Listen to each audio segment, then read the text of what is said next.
Ya estamos. Muy bien. Bueno, buenas tardes a todos. Primero, agradecerles. Primero preséntate, que es un lujo tenerte aquí. Bueno, muchas gracias. Bueno, yo soy José Cabenas Omil y soy investigador del mundo universitario. Y tengo varias líneas de investigación. Bueno, he hecho muchos proyectos europeos, nacionales, bueno, de todo tipo, ¿no? Con empresas, con instituciones, etcétera. Y ahora estoy muy centrado en dos líneas de investigación. Una es Map to Future, mapa hacia el futuro. Sobre todo no pretendo, lógicamente, inferir qué futuro vamos a tener, pero sí dar unas pistas sobre las grandes transformaciones que están ahí ya, que están condicionando nuestro mundo y que además, lamentablemente, tengo que decirlo, el cerebro humano parece una máquina casi perfecta, pero en cuanto a la percepción de la onda larga, no es tan perfecta. Le cuesta mucho detectar la ola de fondo, los problemas de fondo, que son los que deciden nuestro futuro. No es el impacto inmediato, sino son los procesos lentos e inexorables que están transformando nuestro mundo. Con respecto a la presentación, como pueden ustedes ver aquí, un mundo en acelerada transformación, sobre todo segundo cuarto del siglo XXI. Algunas ideas sobre el posible tercer cuarto ya son mucho más difusas. Insisto en esta idea que las transformaciones son progresivas y pueden cambiar de dirección. Pero bueno, en líneas generales, vamos a, creo que, sacar una serie de conclusiones que luego el debate enriquecerá de todo. El subtítulo es de la civilización fatigada, Occidente como civilización fatigada. Es una idea mía, pero de alguna forma también con referencias como Spencer, como luego veremos con otros autores. De la civilización fatigada a la autonomía estratégica.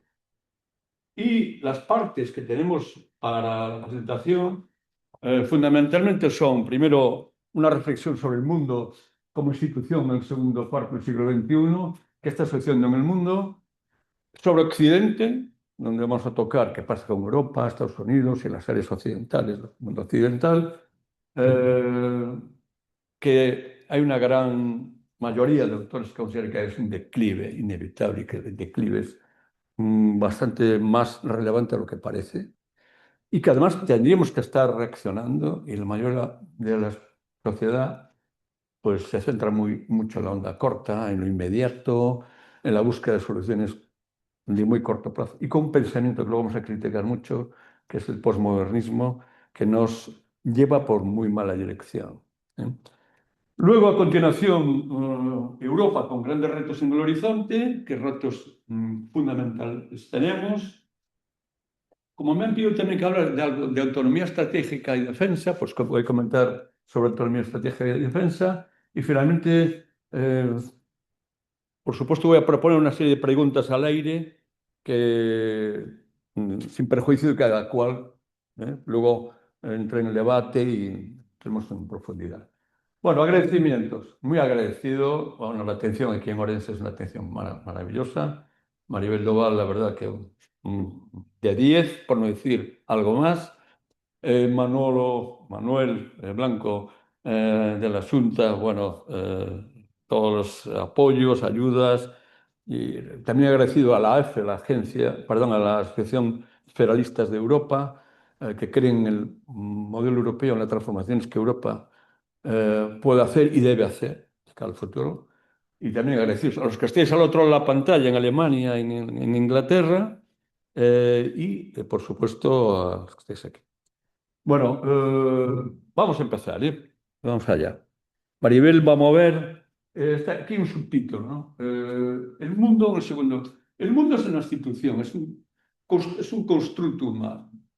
Es decir, esta institución está pasando momentos de serias dificultades, sobre todo el plano geopolítico. Se percibe un mundo muy complejo, ¿eh? Algunos autores consideran que vamos a un mundo de muy difícil predicciones, ¿no? En general. Entonces yo voy a tratar aquí dos asuntos rápidos porque no tengo mucho tiempo tampoco para la charla. Una avalancha de retos y transformaciones. Solo me voy a quedar con unos cuantos, pero en esta línea de Map to Future yo sigo una metodología de múltiples perspectivas, múltiples realidades. Voy de lo más amplio, es decir, del contexto natural, hasta pasando luego el mundo como institución, la sociedad humana, la ciencia, la economía, el poder y la gobernanza, y finalmente, como séptimo elemento, la piedra de toque, es cómo el pensamiento, cómo nuestro pensamiento en Occidente no nos lleva por el camino adecuado. Bueno, hablaremos de todo esto. Y, perdón, Maribel, y sobre todo también comentaré, dentro de mis líneas de trabajo, también trabajo en competencias emergentes, una línea de teoría sobre competencias. Llevo trabajando en ella unos 10 años y, bueno, con el apoyo también de mis alumnos, etcétera, pero es una línea de trabajo que estamos aplicando también en muchos lugares. Vamos allá. Tengo que dar aquí, perdón, porque creo que me... Ahí está.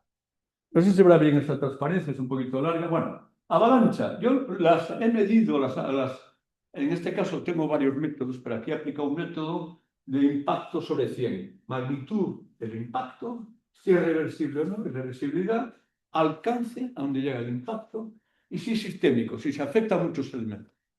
Y contrastando a través de encuestas, a través también de análisis, a través de una serie de ecuaciones que yo manejo, da como impacto número uno al segundo o cuarto siglo XXI y probablemente más allá el cambio climático. La transformación del clima desde la época industrial, el clima está creciendo, la media de la temperatura está llegando en este momento vamos rumbo a 2,5 grados, 3 grados incluso hacia finales de siglo, según algunos autores. Los científicos del clima, como Hansen, por ejemplo, plantean que la Tierra está tan caliente como hace 115.000 años, cuando el mar tenía 6 metros más de altura que actualmente. Y los GEI, los gases de efecto invernadero, como hace 800.000 años.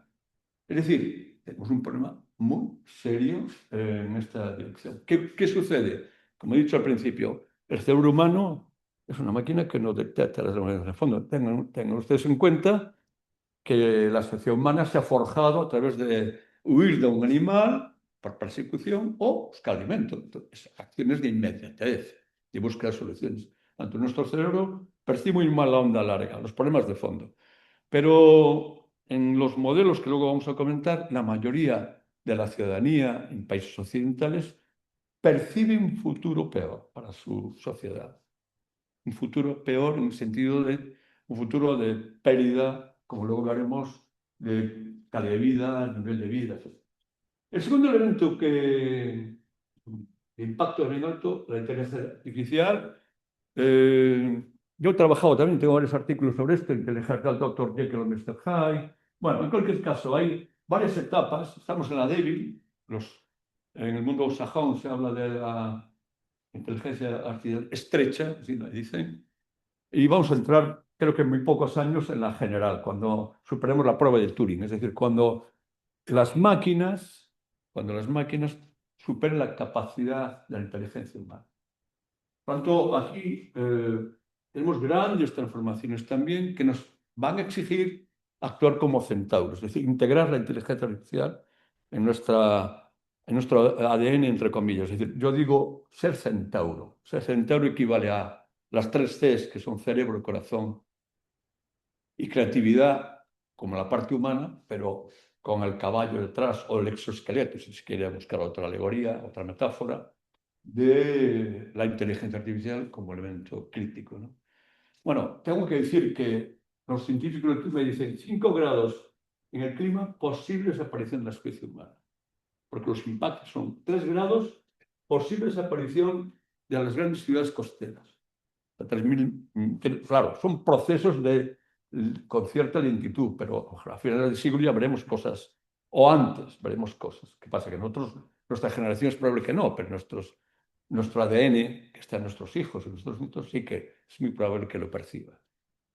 Lo mismo sucede con la CIA, la superinteligencia artificial, la tercera de las etapas.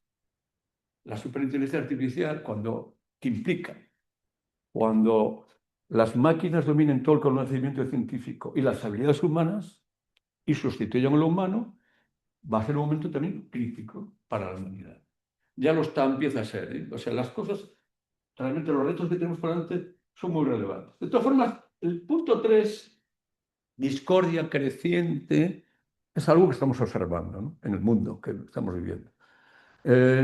No es solo un comentario, ¿no? Pero, por ejemplo, podemos usar muchos datos. Por ejemplo, luego hablaremos de Turchin, que tiene un trabajo muy interesante sobre la discordia creciente en el mundo, sobre la teodinámica, cómo incluso predice en sus modelos la posible guerra civil en Estados Unidos. Porque las distancias entre lo que percibe la ciudadanía, el declive que percibe la ciudadanía y el exceso de élites provoca un gap que es bastante dramático. Y además, hay muchos elementos, ¿no? Fin del mundo de reglas que estamos viendo, a las reglas de cada uno, imperialismo creciente, como lo vamos a ver aquí, alto riesgo de conflicto militar directo, el comercio, que siempre ha sido un factor de moderación, de unión de los pueblos, pues caídas significativas, 57 a 35, la globalización, que ha sido un elemento creador de riqueza, bueno, que algunos lógicamente ha habido quienes han sabido aprovecharse más de ello, y como los chinos, por ejemplo, pero en cualquier caso, Occidente y en general el mundo con un problema serio, ¿no? Bueno, guerra fría potencial, según muchos autores, a pesar de la reunión que tienen hoy Trump y Xi, hay una presión tremenda por Taiwán, en el caso de China, y Estados Unidos también con sus grandes limitaciones. La integración humano-máquina, o sea, la biología y la inteligencia artificial, vamos a vivir una paradoja tremenda, y es que de repente algo que hemos construido nosotros desde la época, sobre todo de la Ilustración francesa, cuando hablamos de ciencia, razón, humanismo y progreso, la ciencia hemos utilizado la ciencia para dominar la naturaleza, pero está llegando un momento que la propia ciencia va a dominar la naturaleza humana, con lo cual lo humano, yo estoy trabajando en temas ligados a teoría de la organización no humana, por ejemplo, el mundo que viene descentra lo humano queda lateral, las decisiones las toman los algoritmos ya, en gran medida, y esto va creciendo a gran velocidad. Es decir, estamos perdiendo muchas esencias y como todo el mundo está, por el pensamiento que yo decía antes, postmodernista, viendo su propio ombligo o trabajando en la posverdad o construyendo la verdad que le interesa a cada cual, nos estamos perdiendo, el mundo se nos va yendo a las manos. Luego hay muchos elementos sobre este asunto. Luego he puesto aquí 6, pero lógicamente. Demografía mórbida, este modelo demográfico no es sostenible. Es cierto que la biocapacidad de la Tierra, según algunos autores, puede ser 4.600, pero cuando nos damos tecnologías, especialmente fermentación de precisión, parametros alimentarios, etc., esto se puede resolver. Pero lo que es muy difícil resolver los retos de una sociedad que tiene unos costes de todo tipo, sanitarios, pensiones, ayudas sociales, que no son soportables. Por tanto, demografía mórbida, tal como yo pongo aquí, quebranta cimientos de este bienestar, los sistemas de cuidado, redefine contrato social y sostenibilidad. Es decir, tenemos un serio problema, pero que la mayoría de la gente no lo percibe. Yo he puesto aquí los gráficos de Cal, ¿no? Aquí está China y peleándose Rusia con Ucrania, o el oso ruso con Ucrania. Y claro, cuando le entregan Taiwán a través de la guerra, war, not hungry at the moment. O sea, son tomados, insisto, de Cal, de The Economist, ¿no? O el menú que China también, el modelo imperialista chino de dominio, sobre todo del mar de China Oriental, con partes de India, Rusia, Japón, Nepal, etc. Es decir, hay un imperialismo creciente en el mundo. También Rusia, imperialismo creciente, quiere dominar parte de Finlandia, Ucrania, etc.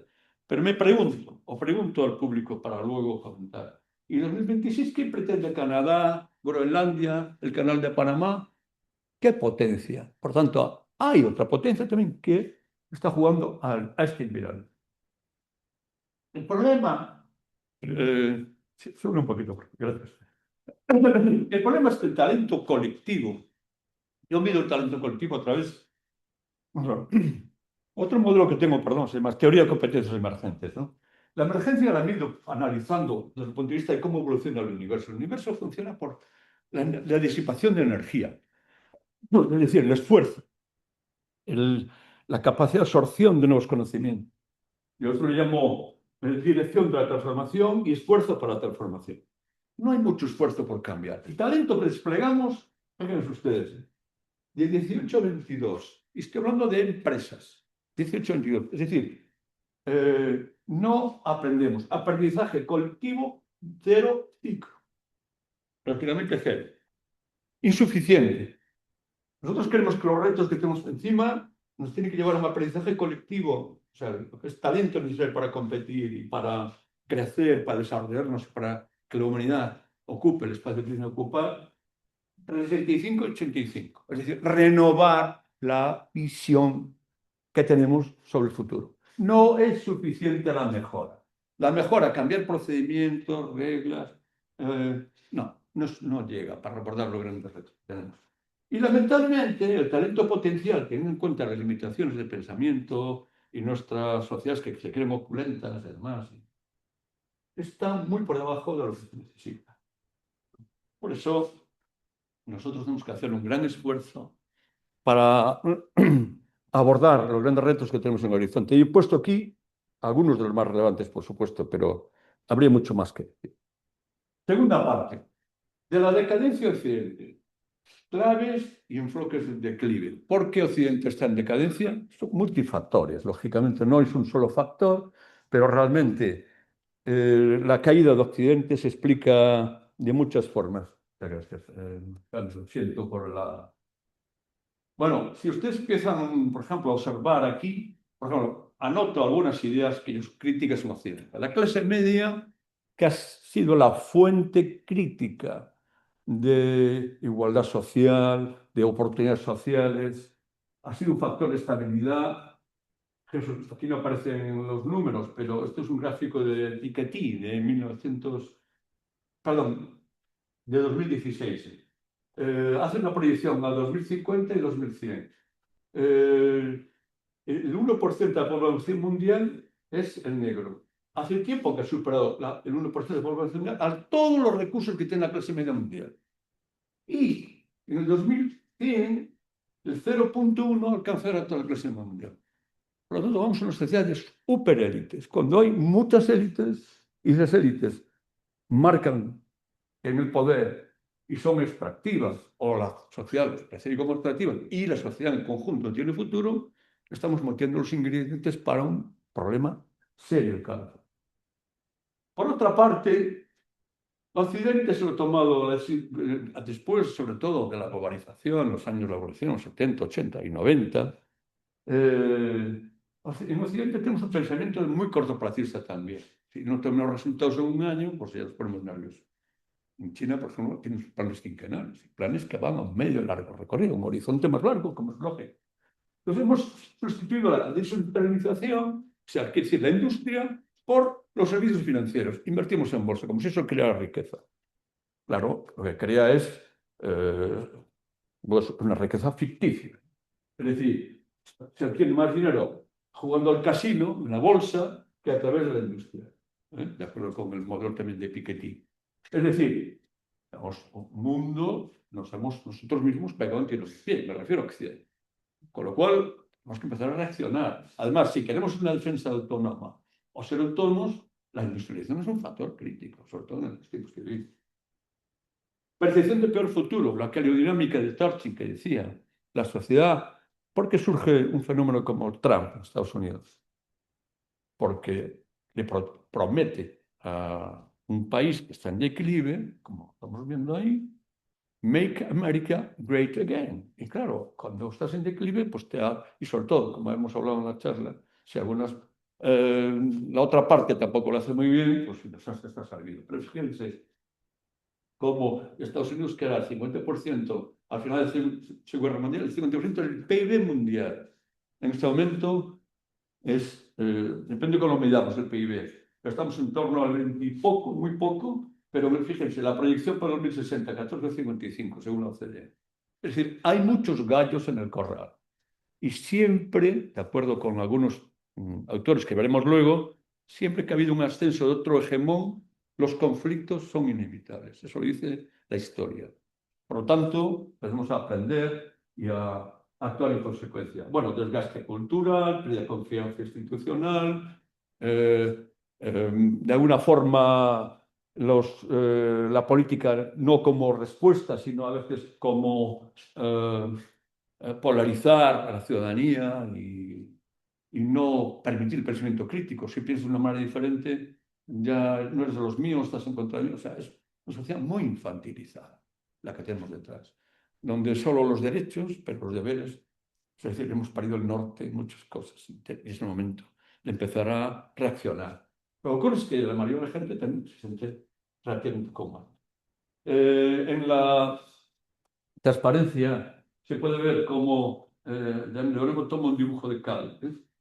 Espero que no me pida derechos de autor porque la verdad que me gusta mucho este hombre. Fíjense, aquí de Trump, con una máquina, dice, felicidades, señor presidente, su aniquilación total ha funcionado. Pero claro, use global reputation, down and down. Down. Y eso tiene un coste. En definitiva, queridos oyentes que estáis en otros lugares y los que estáis aquí, serios síntomas de agotamiento. Occidente está agotada, fatigada, digo yo. Y necesitamos hacer algo con urgencia. Lo que ocurre es que tampoco hay mucho ánimo, porque claro, en teoría del aprendizaje también hay una cuestión que se dice, el portar una mala noticia suele ser no bien aceptado, ¿no? Entonces yo estoy aquí trayendo un modelo que dirá, tú eres pesimista. Oye, perdona, utiliza hechos, datos, base científica, esto es lo que es. ¿Qué ocurre? Que podía ver la otra parte, que si pero la mayoría del campo científico observa con claridad el declive. O sea, esto es una mayoría, pero muy cualificada. Y definitivamente, bueno, esto ya lo hemos comentado, tenemos que hacer un cambio de respuesta, sobre todo la ciudadanía, las instituciones que tenemos, pero las instituciones que tenemos viven en el que dicen de mí mañana, en gran medida. ¿Qué dice mi la prensa mañana? Y con estos mimbres es difícil articular algunos textos. Y podemos observar aquí, Maribel, ya le doy yo, es que no sé qué me da, me siento un poco incómodo, gracias. Como pueden ver, sí, perdón, aquí paso por aquí, sí, sí, gracias. Se fue aquí algo en estas cosas, pero los comento yo ahora. Fíjense, la mayoría de autores de que tratan estos temas, por ejemplo, Sprenger habla de civilización exhausta, ya lo planteaba ya hace años, el advenimiento de gobiernos autoritarios. Podemos ver poco a poco, que cada vez más. Toynbee, que analizó la decadencia dice, por el fracaso moral, por la pérdida de los valores de la civilización occidental, y que además analizó 20 civilizaciones, por ejemplo, y donde describe que el acceso a un nuevo hegemón, por ejemplo, que comentaba yo antes, puede implicar fácilmente un choque. Y en la trampa de Tucídides, ¿no? La famosa historia de Grecia y Esparta, perdón, de Atenas y Esparta. Huntington también plantea choque cultural, los choques bien culturales. Ferguson, por ejemplo, habla de pérdida de APPs asesinas. ¿Qué son esto de APPs asesinas? Bueno, es una forma de decir que la competencia, la ciencia, los derechos de propiedad, la medicina, la sociedad de consumo y la ética del trabajo son las competencias que han hecho que Occidente haya sido grande. Es decir, hoy día el principio de competencia y capacidad nos cuesta verlo. Parece que hay otros principios que el posmodernismo ha sustituido. Por ejemplo, la igualdad. La igualdad no tiene mucho sentido. Será la equidad en función de igualdad de oportunidades, sí, pero equidad luego, es decir, perdón, eficiencia y equidad, es decir, igualdad con eficiencia. Quien lo hace mejor, sea A o B, se lo merece más. O sea, tenemos que luchar por ese tipo de cuestiones, pero que hemos abdicado de ellas. O también Onfray habla del agotamiento civilizatorio por un nihilismo contemporáneo, por dejarse ir, mucho más cómodo. Nosotros realmente somos hijos, como he dicho antes, de la Revolución, de la Ilustración francesa del siglo XVII, no del siglo XVII y XVIII. Claro, la Revolución Francesa hablaba de ciencia, progreso, humanismo, y razón. ¿Vale? Esto nos ha llevado a una ilustración que es lo que ha hecho que el Occidente florezca y que nuestras sociedades tengan recursos, tengan medios, etc., ¿no? Yo cada vez hemos convencido, y por los trabajos que yo estoy haciendo, que el modelo... me gustaría que hubiese una nueva ilustración, quiero decir, ¿no?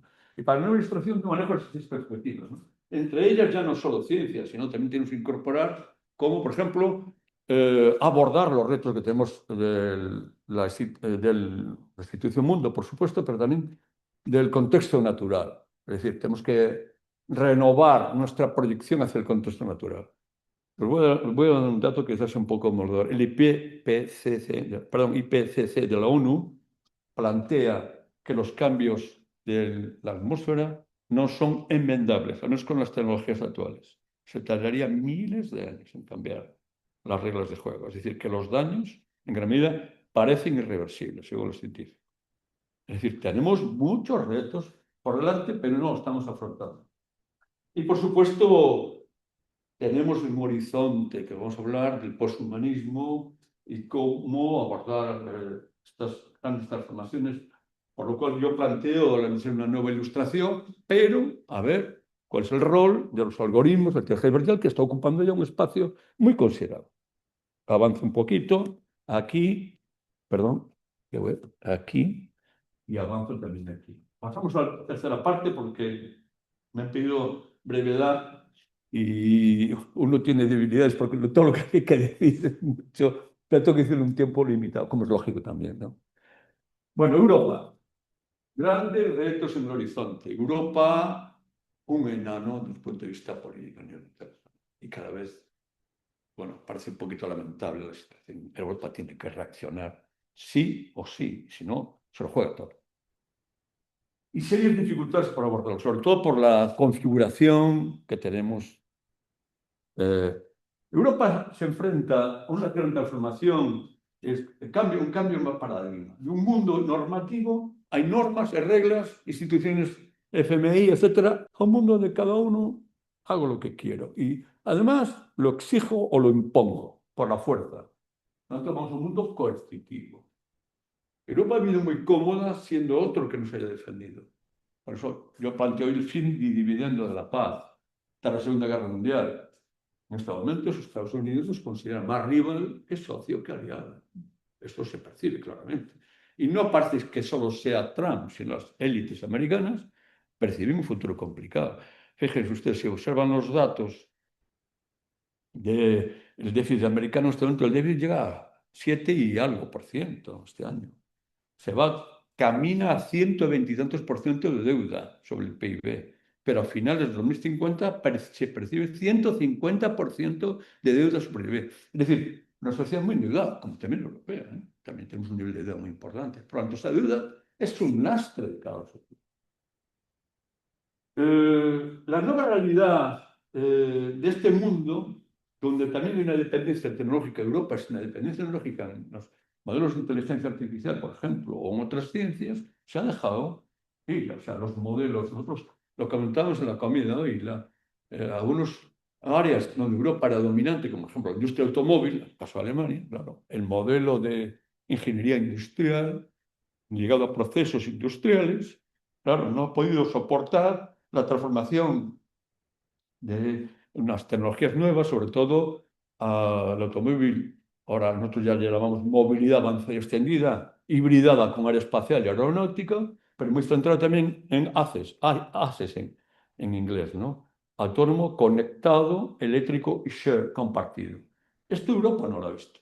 Sin embargo, otros países sí, han empezado a trabajar en otras dimensiones. Toda una industria que era potencia, incluso en nuestra región, en Galicia, pues tiene un futuro muy complejo, muy difícil. Y con ella, nosotros también.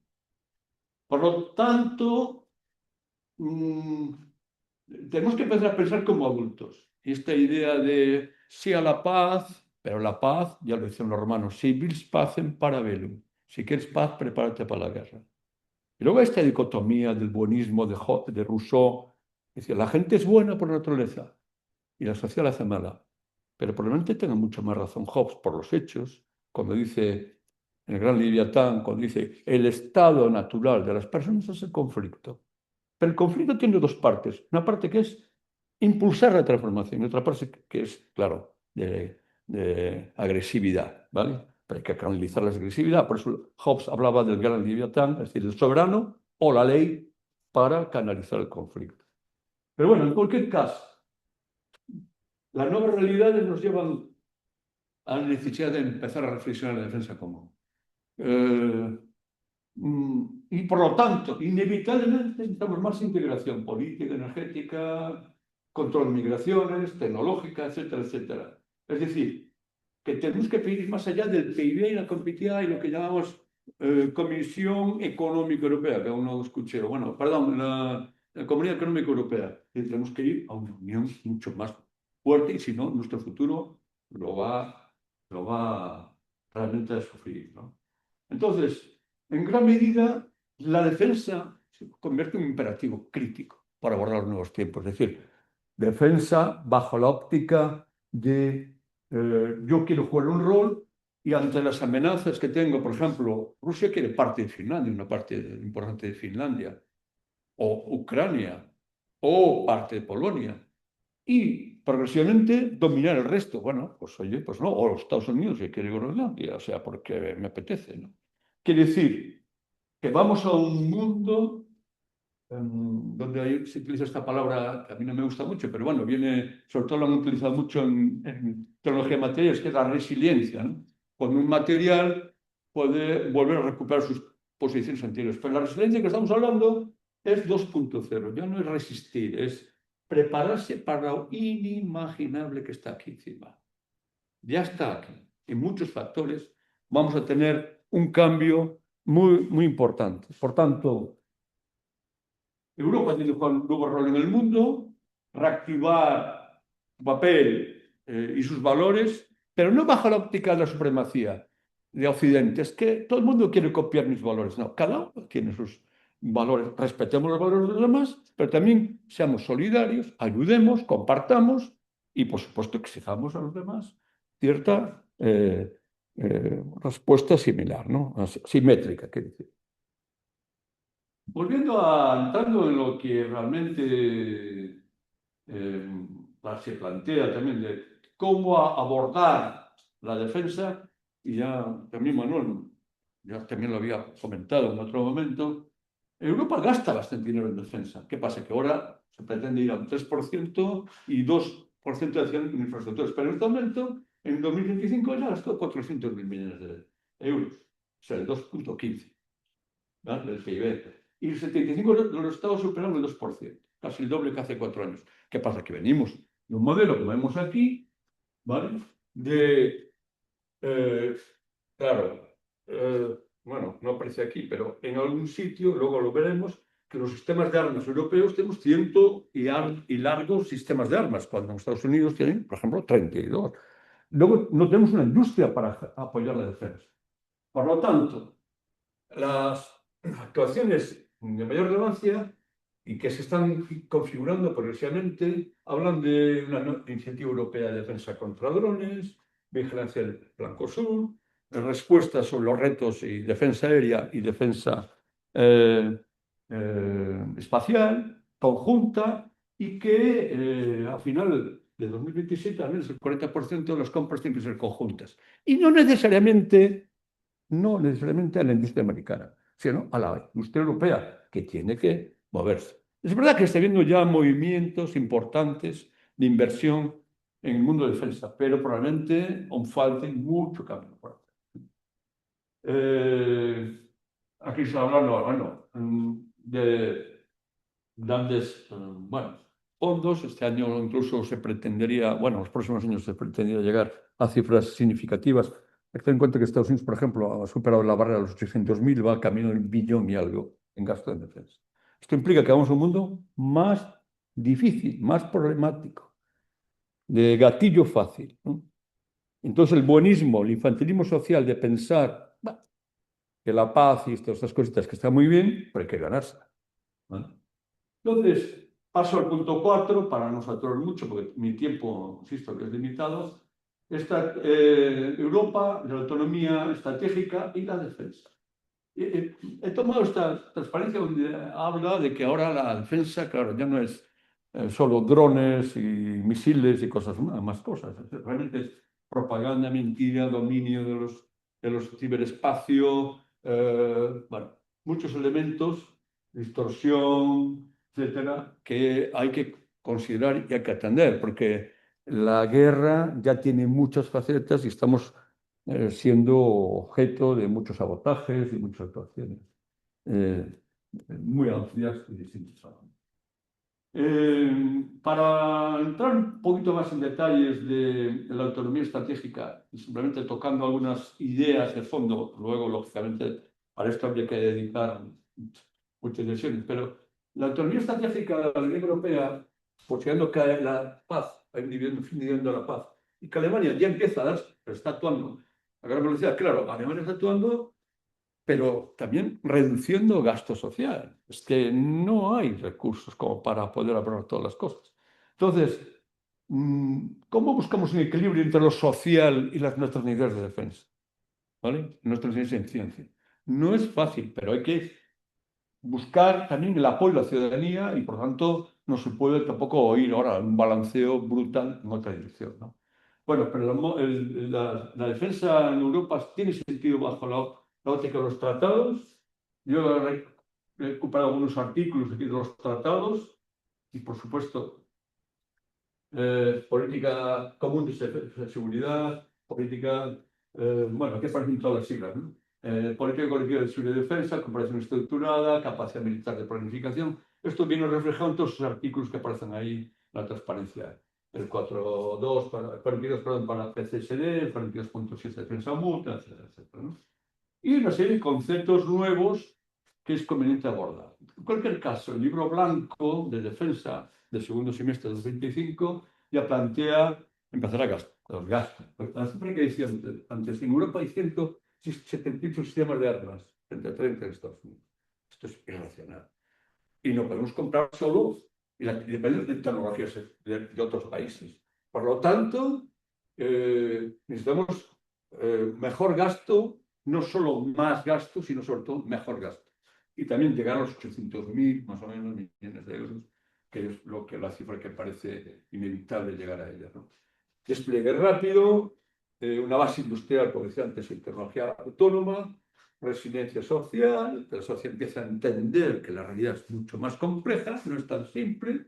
Claro, el problema, como decía antes, es que la ciudadanía en general está letargada por un pensamiento que ya no es útil para abordar los nuevos tiempos. Es un pensamiento postmodernista sobre todo. Defensa multidominio, defensa híbrida, disuasión profunda, para, lógicamente, protegerte ante los tiempos que se avecinan, lamentablemente. Y luego hay otras estrategias de defensa, como por ejemplo, perdón, la soberanía digital, tácticas, independizarse del sistema dólar, de las tarjetas de crédito. O sea, dependemos en exceso de los sistemas de inteligencia artificial. Claro, Gemini, yo tengo Gemini, y mucha gente tiene los derivados, ¿no? Pero casi todos estadounidenses. Tenemos que empezar a articular los nuestros propios. Nada fácil porque nuestra mentalidad, especialmente por la potencia que significa Alemania, se ha centrado mucho en la ingeniería industrial, pero poco en este tipo de campos. Y nosotros también, como sociedad, en España, en otros países, para pensar en sistemas de disuasión profunda. No solo la fuerza nuclear francesa, sino empezar a ser mayor de edad y decir, cuidado, yo no muerdo, pero puedo morder también. Por lo tanto, si vos espacio, si despacio, para ver. Otras estrategias, pues como decía antes, soberanía digital, despliegue rápido y dominio de cuello de botella, por ejemplo, Gibraltar, el Ártico. Otras manifestaciones que tiene el contexto natural por el cambio climático es, fíjense ustedes, la corriente del Golfo, la MOC, se llama la MOC, es lo que hace que nuestra zona tenga un clima templado. O sea, porque nosotros, en mi casa, por ejemplo, yo digo siempre de broma, enfrente tengo a Boston, enfrente de mi casa, yo tengo una casa, bueno, sobre el mar, enfrente tengo a Boston, pero Boston, ¿qué temperatura tiene? Pero nosotros tenemos una temperatura, y Noruega tiene una temperatura mucho más agradable, porque la MOC, la corriente del Golfo, pero la corriente del Golfo está dando síntomas según los científicos del clima, de que agotamiento. Es decir, de que las temperaturas pueden... Y claro, esto no lo percibimos, pero nuestros hijos sí, probablemente, y nuestros nietos más. Y nosotros tenemos una responsabilidad con nuestras generaciones que vienen. Por lo tanto, tenemos que hacer un esfuerzo entre todos de transmitir la necesidad de abordar estos grandes retos. La web como territorio soberano, etcétera, etcétera. Y para ir a la fase de conclusiones, porque yo creo que me estoy pasando del tiempo o muy cercano, no tengo el control de aquí del reloj, pero me han pedido, sí, claro, ya, claro, me hemos empezado un poquito tarde, pero bueno, creo que ya tengo unos minutos ahí que me están poniendo, me van a poner luz roja, ¿no? Eh, Paso a la quinta parte, ¿no? Aquí voy a hacer una reflexión sobre Di Gaspieri, creo que es la persona que ilumina esta charla, que además ha sido una persona esencial en Europa en su momento. Lógicamente, no podemos ser tan, bueno, eh, pensar que las contingencias de hoy en día no son las que tenía Díaz Pina en aquel momento. También momentos muy complicados para la Unión Europea, pero las contingencias actuales son muy diferentes. Pero hay cosas que de Gasperi que nos pueden iluminar. Tanto vamos a analizar de Gasperi y voy a lanzar al aire algunas ideas para la reflexión, independientemente de las que pueden suceder aquí, en el debate en la red, con nuestros amigos que están en la red y, por supuesto, los que están aquí delante.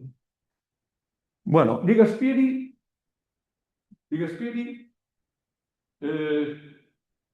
¿qué haría?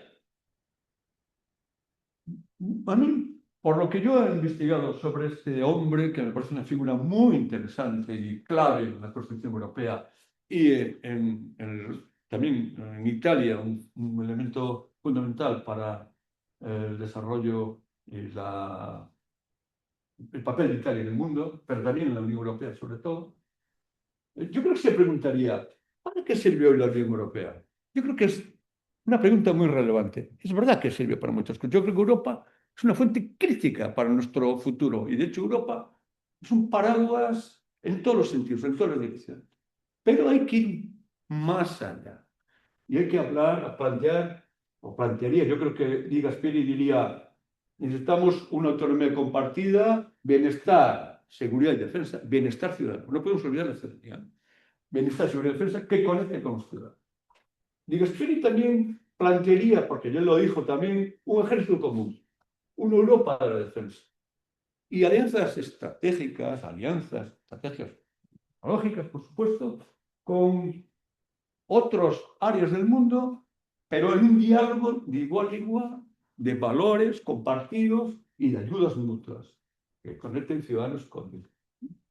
Es decir, en la idea me refería ahora, perdón, a la brecha institucional, limitaría la brecha institucional entre las instituciones y la ciudadanía, que hay una gran distancia entre lo que las élites políticas hacen y lo que la ciudadanía espera de ellas.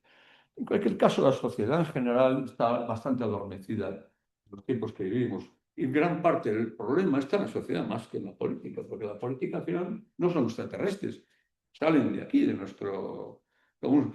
La sociedad tiene que ser más exigente y más hacia un modelo de relato. Me cuenta un relato que me emociona o una transacción en función cómo lo haces, te valoro. Es decir, hacer ser un poquito más racionales con el manejo de los recursos comunes. No puede ser que uno sobre todo. ¿No? Bueno, por supuesto, solidaridad europea, la Unión, proteger y ayudar, y siempre los valores por delante, los valores humanos, los valores de desarrollo, y multilateralismo. Como aquí este gráfico, yo utilizo mucho esta idea de las tres ventanas al mundo. Aquí no solo las frases, pero bueno, primera ventana al mundo. ¿Qué se recibe? ¿Qué se tiene? ¿Qué se recibe? Primera ventana, la negra, perdón. Segunda ventana, ¿qué se desea? La gris. Y tercera ventana, la roja. ¿Qué se necesita? Si se fijan ustedes, la respuesta es este rectángulo pequeñito que aparece aquí. Y la mayoría de lo que se recibe es infoxicación, ruido. Mucho de lo que tenemos no vale, no es adecuado. El problema es que la mayoría de la gente no tiene método para interpretar el ruido. ¿Se entiende? Y También tengo que decir que gran parte de lo que se desea son estupideces, quimeras, cosas que tienen poca trascendencia y poca valor. Por lo tanto, nuestras investigaciones llevan a este concepto de aquí, que ven aquí en rojo, que es de lo que se necesita, pero no se desea ni se recibe. Yo eso lo llamo silencio profundo. ¿Y qué es el silencio profundo? ¿O cómo detectar el silencio profundo? A través del aprendizaje constante. ¿Qué necesitamos para abordar los nuevos tiempos constantemente? Convenciéndonos, profundizando, debatiendo entre nosotros, buscando soluciones. Y esto implica interpretarlo adecuadamente con buena metodología robusta. Y significa absorción de nuevas capacidades, nuevos conocimientos, nuevos elementos y esfuerzo. No cae al cielo las cosas. Mm, Finalmente, para acabar con... Bueno, perdón, ya he comentado lo de Gasperi y paso a las preguntas al aire, ¿no? Bueno, de nuevo otro dibujo aquí de bueno, de pandemias, IA, cambio climático, la guerra, etcétera, y el mundo ahí protegiéndose, ¿no? Hecho de menos la Guerra Fría, ¿no? Bueno, la realidad es que vamos a un mundo muy complicado. Entonces, ¿cuál es el riesgo? Malinterpretar los momentos. Hay un gran riesgo, la complacencia, ser complaciente. Bueno, tiene que ser así. Luego el discurso buenista, la paz, claro, claro, es que no debía existir el asesinato, no debía existir... Oiga, pero esto es la realidad, es condición humana, es muy diferente. Tenemos que buscar maneras, pero a la vez no ser, bueno, no, que nuestro nivel de estupidez no baje, como decimos ahí, por debajo de 20, ¿no? Que estamos en el pantano, o sea, tenemos que cambiar de visión. Conciencia ciudadana, porque la gran desconexión entre la ciudadanía y la política, o sea, cómo las transformaciones son muy fuertes, las urgencias de transformaciones cada vez más fuertes, la ciudadanía anestesiada. Ni se entera, ni tampoco tiene mucho interés en complicarse la vida. Y luego, como decía antes, del cerebro humano, subestimación de los cambios graduales y las grandes barreras que tenemos para aprender colectivamente. No queremos aprender, no queremos escuchar malas noticias, porque eso, no, oye, no seas cenizo, claro, pero oye, es que la realidad y los hechos son contundentes, están ahí hablando. Bueno, para cerrar esta charla un poco ya larga por mi parte, algunas cuestiones al aire que, sin perjuicio de las que tengan las personas que están aquí y los que están escuchando. ¿Cómo reaccionar entre los retos del segundo cuarto del siglo XXI? ¿Cómo debemos reaccionar? Especialmente, ¿qué impulsores debían activar para conectar a la ciudadanía con las nuevas realidades? ¿Cómo? ¿De qué manera? Lógicamente, tenemos que ser un colectivo de personas que empecemos a pensar que necesitamos, hay una transformación, tener un buen diagnóstico de la situación y, si es posible, un acuerdo sobre estrategias para abordar ese diagnóstico, esa situación, ¿no? Desde luego, la ciudadanía tiene que ser un actor crítico.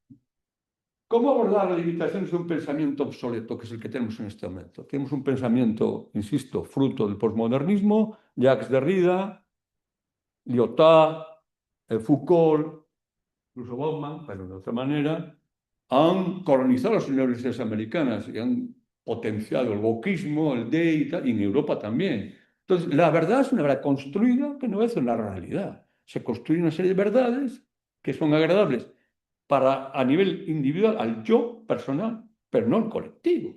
El colectivo se está suicidando. De hecho, la sociedad europea se está suicidando con la demografía mórbida que tiene. Es imposible mantener todo este modelo. Ni económicamente es posible. Piensen ustedes, si el coste, la inteligencia artificial camina, según los modelos que tenemos nosotros, yo estoy trabajando un paper, lo tengo a punto de publicar, sobre el valor cognitivo en la área de la inteligencia artificial, que plantea que en la IAG, la inteligencia general, que está próxima a llegar, el valor marginal del trabajo, tanto de cuello blanco como de cuello azul, tiende a cero.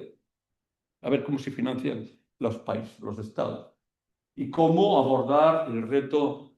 Estoy hablando de las nuevas actividades, por la hora que hay. Estoy hablando también de sistemas de actividades. Por tanto, ¿cómo abordar las limitaciones del pensamiento obsoleto, centrado en el yo? O sea, la verdad construida, y relato emocional. Yo te cuento un relato y una sociedad que teóricamente tiene que ser la sociedad de la información, pero realmente la sociedad de la infoxicación, intoxicados por información que no es, que está sesgada y va orientada a tener intereses, ¿no? ¿Qué claves puede identificar la autonomía estratégica en este segundo cuarto del siglo XXI? Y especialmente, hay una corriente que está abriendo su paso a gran velocidad, es el posthumanismo, la descentralización de las personas, de la toma de decisiones. Las máquinas deciden gran parte de nuestro futuro, los algoritmos, y cada vez más. Es decir, muchas decisiones las toman los algoritmos. Y las personas dicen, no, es que fue el sistema, es que fue el... Oiga, pero el sistema obedece a una construcción, pero esa construcción tiene la capacidad de devorarse. Por lo menos lo que la humanidad fue en su momento.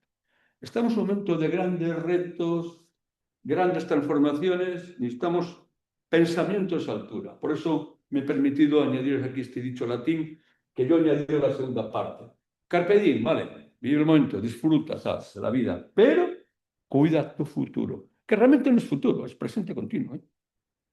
Nada más, gracias, muchas gracias por la atención y me dejo aquí a, a que me hagan las preguntas pertinentes. Espero que sean incisivas, ¿eh? Muy bien. Gracias. Muchas gracias. Pues muchísimas gracias. Gemma, yo creo que tú puedes ver por ahí si tenemos alguna mano levantada y alguien que quiera hacer alguna Sí, tengo una persona. pregunta. Toño, cuando quieras. Muy bien. Eh, Bueno, más que una mano levantada era un aplauso para el ponente. Pero un comentario y es, tenemos muchos desafíos.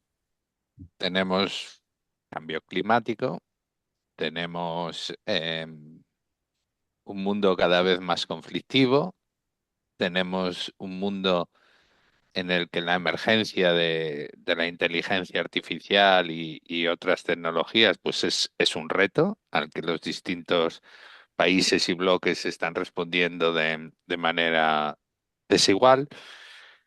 Y aunque a veces es necesario para hacer el reto manejable y poder abordarlo y poder abarcarlo intelectualmente, dividirlos, cada uno de estos retos es un reto. Sin embargo, son retos que están muy conectados e influyen mucho unos en otros. Cuando hablamos de la guerra, no nos podemos olvidar que la guerra del futuro no va a ser soldado mata soldado como han sido las guerras hasta ahora. Y, y- y hay puntos vulnerables. Las sociedades son cada vez más dependientes de la energía, más dependientes de la información, más dependientes de la capacidad de procesamiento y hay otro tipo de agresiones, guerras grises, doblemente grises y demás, que están ahí y parece ser que van a ser tanto o más importantes en el futuro que el actual. O sea, no se trata solo de construir portaaviones. A lo mejor un virus que te inhabilita las capacidades militares del enemigo es mucho más mortífero y mucho más letal a la hora de ganar la guerra. Y uno de los ejemplos es cuando Irán parecía que iba a desarrollar capacidades nucleares, la opción que tuvo Estados Unidos fue introducir un virus en las centrales nucleares, el famoso Stuxnet. Eso obligó a Irán a ir a la mesa de negociación y firmar un tratado que, hasta que el presidente actual decidió em, denunciar ese tratado, pues funcionó y funcionó con bastante acierto. El presidente actual de Estados Unidos decidió mandar dos portaaviones con sus respectivos grupos de combate y demás, y de momento no ha conseguido absolutamente nada más que fortalecer al régimen de los ayatolás, que estaba en un momento delicado, por otra parte. Entonces, es un todo influye en todo que hace muy difícil para el cerebro humano poder abordar un desafío de esta magnitud. No sé qué opinas. Bueno, Antonio, muy acertada la reflexión, exactamente. Estamos ante retos sistémicos, retos de enorme complejidad, pero eso no quiere decir que dejen de ser retos. Eh, hay en geopolítica, si me permites, hay unos autores británicos, la geopolítica clásica, estoy hablando de hace ciento y algo de años, uno de ellos es Mackinder, otro es Skipman, y Mackinder, si os fijáis, Antonio, cuando ves un mapa mundi, ves el centro de Eurasia, ves como un corazón. Es como la parte de Rusia, Irán, parte de China, eh, es el corazón. Eso el McKinney le llama el Heartland, el corazón de la Tierra. Y luego habla de las islas periféricas, Estados Unidos y Australia. Y luego Skipman también añadió el concepto de Greenland, que es la zona. Claro, según Mackinder, el Heartland es inexpugnable, porque los americanos no meten soldados para entrar en Irán porque no lo tienen fácil. Aparte, independientemente de que sería inaceptable por la sociedad americana recibir ataúdes, ¿no? De sus soldados viendo una guerra, bueno, que de aquella manera pensaba que iba a ser una cosa muy fácil y que se está complicando. De hecho, hoy, en la reunión que tienen Xi y Trump, están tratando de cómo hacer intercambio de cromos entre Irán y Taiwán. ¿Eh? Y si no, tiempo al tiempo, los problemas van a ir increciendo en el mundo. En cualquier caso, tu análisis me parece muy acertado. Creo que tenemos grandes retos, pero la realidad es que también, no sé si tú opinas lo mismo, Antonio, es que esos grandes retos no van acompañados de una acción, por lo menos, oye, más allá de pensar qué dicen mí los periódicos mañana, o, quiero decir, me refiero por los políticos, pero también por la sociedad, muy complaciente y muy contenta de conocerse a sí misma, lo cual es una tristeza, ¿no? Es decir, tenemos un futuro mm, que, como insisto, es presente continuo, que tenemos que estar ya abordando, pero parece que, pues, como no pasa nada, y se deja que las cosas vayan por el camino y probablemente ese camino nos lleva al desagüe de la historia, ¿no? La flecha del tiempo nace por una crisis, ¿no? La crisis en Occidente se entiende como algo malo, pero realmente es el azar. El azar es destructor y creador. El azar está ahí siempre. Luego se crece, llega la madurez y ahora estamos en la etapa de declive. Como decíamos antes, ¿no? Los profetas, los conquistadores, bueno, los bárbaros, los conquistadores, los burócratas y al final los aristócratas ya en la decadencia, ¿no? Pues estamos en una sociedad como, como aristócratas, o sea, creyendo que esto va a permanecer siempre y no estamos reaccionando adecuadamente. Bueno, conclusión. Me parece muy acertado tu diagnóstico. La complejidad no implica que no deberíamos dejar de abordarlo. Es verdad que es muy complejo, pero necesitamos actuar y ya. Y perdona por la contundencia. No, pero en cierto modo, el tema que hablas de la desinformación, infosicación y demás, es un tema que los ingleses dirían has been weaponized, se ha convertido en un arma Ya, y es parte de la guerra gris. Y siempre ha habido teorías de la conspiración y demás, pero nunca han estado tan bien financiadas como ahora. Eh, los estados que se llaman, bueno, desde aquí llamamos hostiles, están haciendo uso de ello. Europa parece que todavía no se ha sumado a desarrollar capacidades de defensa y de agresión en este sentido, más que voy a multar a quien sea o voy a poner sanciones de tipo económico, tú no puedes estar en mi mercado o cosas por el estilo. pero no lo ve todavía como un arma en el conflicto. Y eso es lo que puede hacer que las instituciones, la gobernanza y el cortoplacismo político pues estén haciendo más mella en Occidente que en otras partes del mundo. Cierto, muy de acuerdo con tu reflexión. Gran parte de la guerra es una guerra híbrida. Y estamos viendo ya algunos elementos, ataques a sistemas energéticos, a sistemas financieros, etcétera, etcétera. Y esto va increciendo, casi con seguridad. Muchas gracias. La verdad que me pareció muy acertada tu reflexión y muy profunda, ¿eh? Gracias. Muchas gracias. ¿Alguna otra persona que quiera intervenir? Sí, la bolsa. La bolsa realmente nació como un sistema financiero de la industria. Lo que ha ocurrido es que ha ido derivando a una especulación y se llegó hoy a una especulación total, pero en principio nacen con un buen fin. Lo que pasa es que luego tienen unas evoluciones que son las que tienen. Y luego, pues claro, la sociedad esta es compleja, pero lo que estamos viendo los ciudadanos es altamente preocupante, porque cuando vemos que ahora ha pasado lo que ha pasado con ese barco en Canarias y el discurso de los políticos, la verdad es que sentimos un poco de vértigo, porque decimos, hay un problema, yo no soy científico, no sé el alcance que tiene, pero hay unas personas que sí son científicas y son las que tienen que darnos el relato. Y luego, en consecuencia, los políticos actúan, pero actúan de una manera que nos deja un poco perplejos. Y eso con el barco y en general.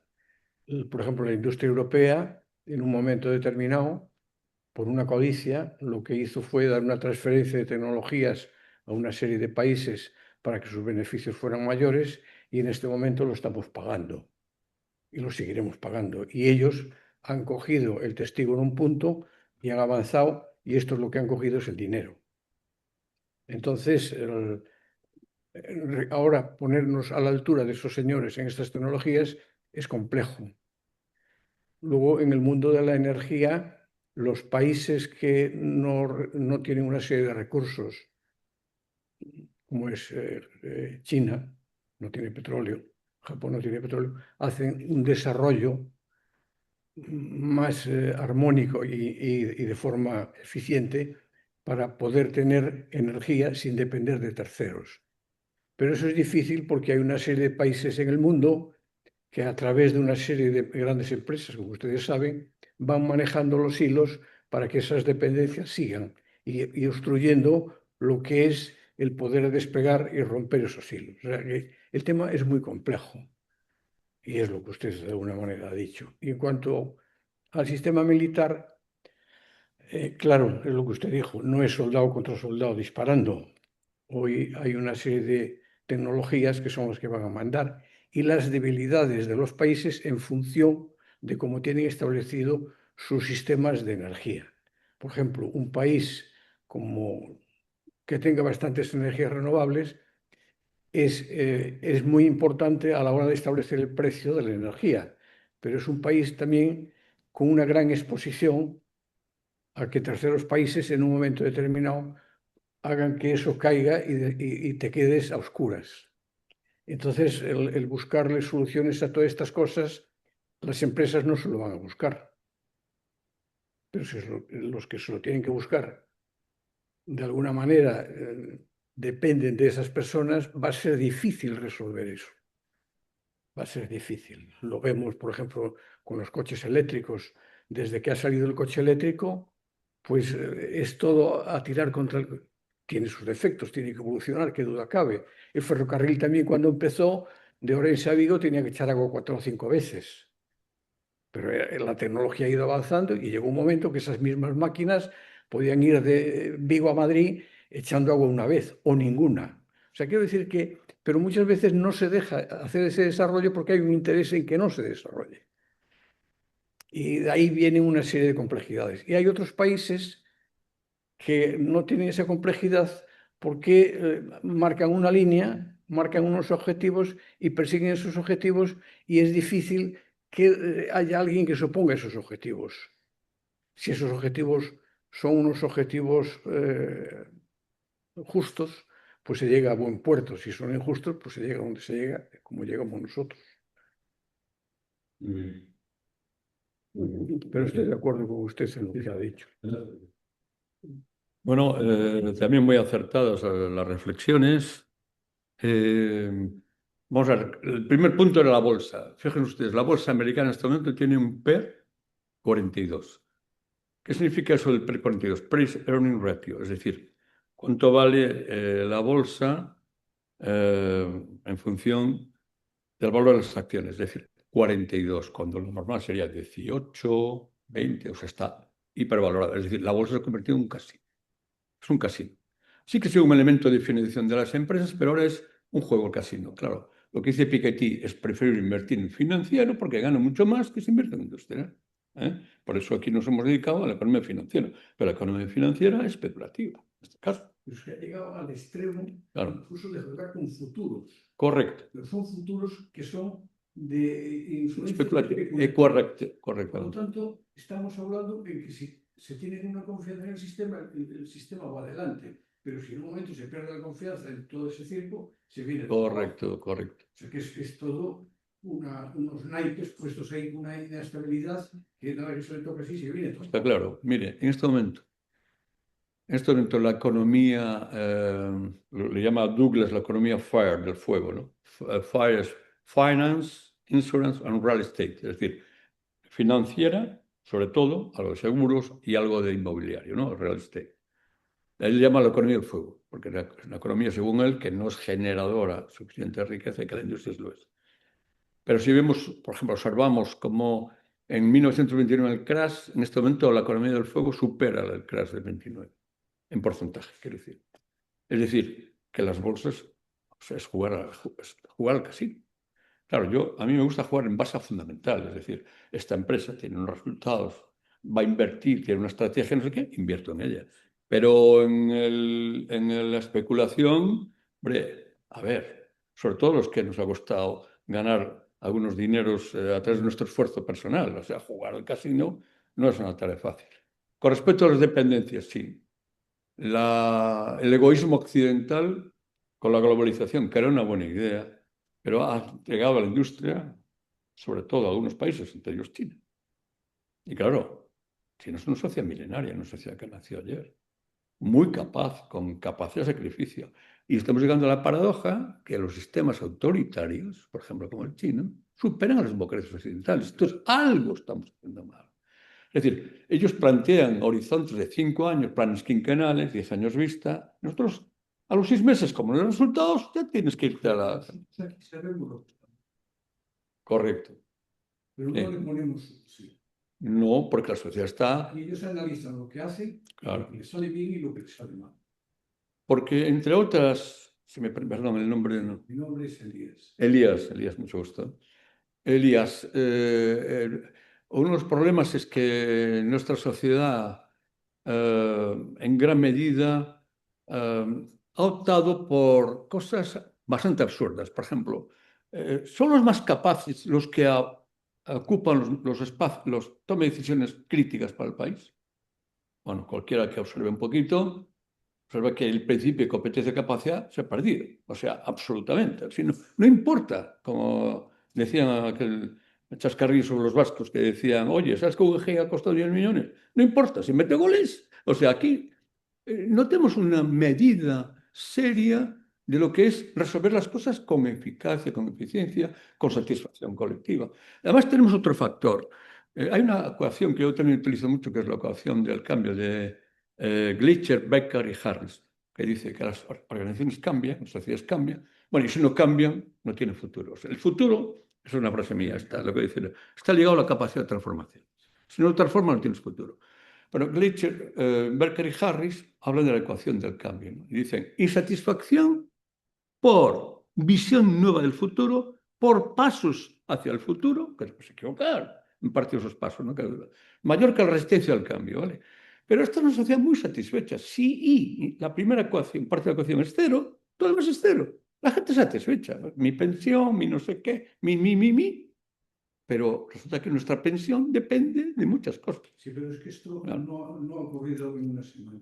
Claro, no, son procesos de onda largo, como decía al principio, sí. Entonces, De onda larga, sí. viendo como hay Correcto, una separación de la costa, correcto. vamos viendo, los que ya tenemos una cierta edad, cuando empezó la democracia, cuáles eran las formas de expresarse de los Correcto. políticos Correcto. y cómo realmente hacían los planteamientos de las cosas, estuvieran acertados o equivocados. Sí, sí. Pero hoy el proceso es distinto.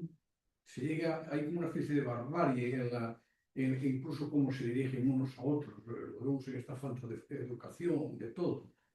Y, Pero, y sí. cuando dicen el que no sé qué, el que se mueva no sale en la foto y dice estas cosas, cada vez lo va a correr. Y luego cuando hablan de temas que realmente te das cuenta que no saben.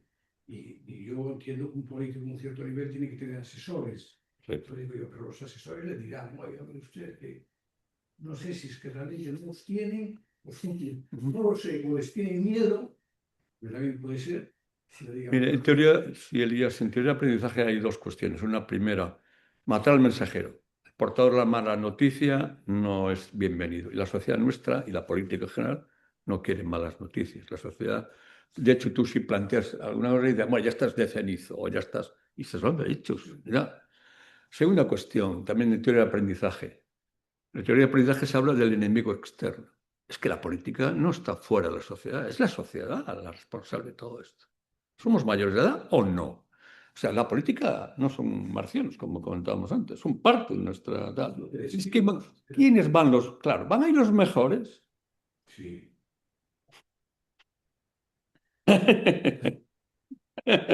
ahí están los mejores. Sí, Los nos más. guste o no nos guste, los que están ahí mandando son los mejores del país.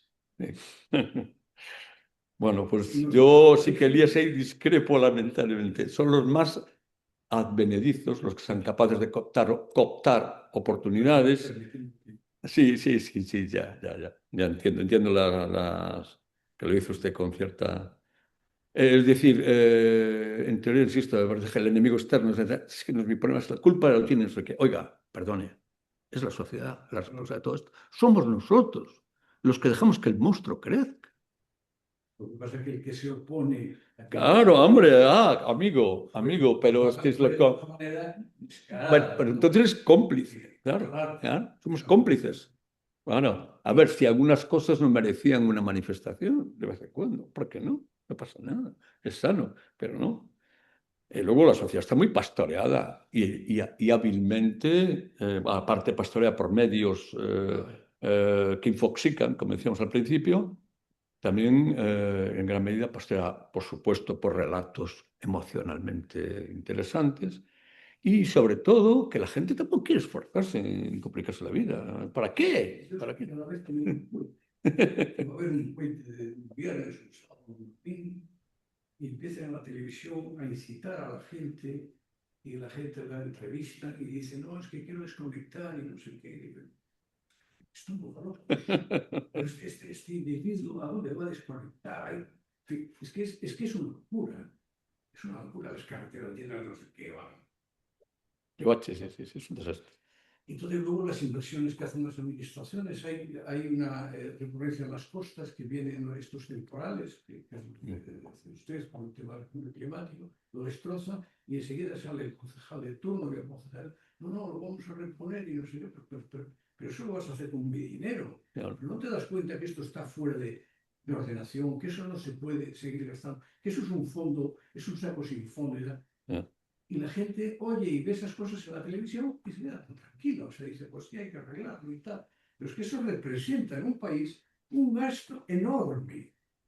Y en las familias, así como tenemos que tener una prioridad en los gastos, las administraciones tienen que tener una prioridad. Pues a ver si, como bien dicen algunos economistas, un gobierno o un país debería gobernarse como se gobierna un hogar. Pero la realidad es que luego la deuda es creciente. Fíjese, la deuda crece 1,3 y cuando el PIB crece 1, la deuda crece 1,3. ¿Qué sucede? Que, bueno, que se va, de alguna forma tapando en algunas partes, se van Pero en general, el monto de deuda creciente de los últimos años es espeluznante. Entonces, con estos mimbres, pero insisto, no centraría el disparo solo en los políticos. El problema está en la ciudadanía, la ciudadanía. Es triste decirlo, pero Bueno, a mí no me parece triste. Hablando desde este lado. No me parece triste porque es la realidad. sí, Los políticos tratan de hacer las cosas para tener votos. correcto. Entonces, están haciendo algo que yo rechazo profundamente, por eso me pregunto cada día qué es lo que voy a votar la próxima vez o a quién voy a votar, pero más allá de eso, hay muchas personas que se sienten muy bien con esa pelea continua en la que viven, esa falta de colaboración, de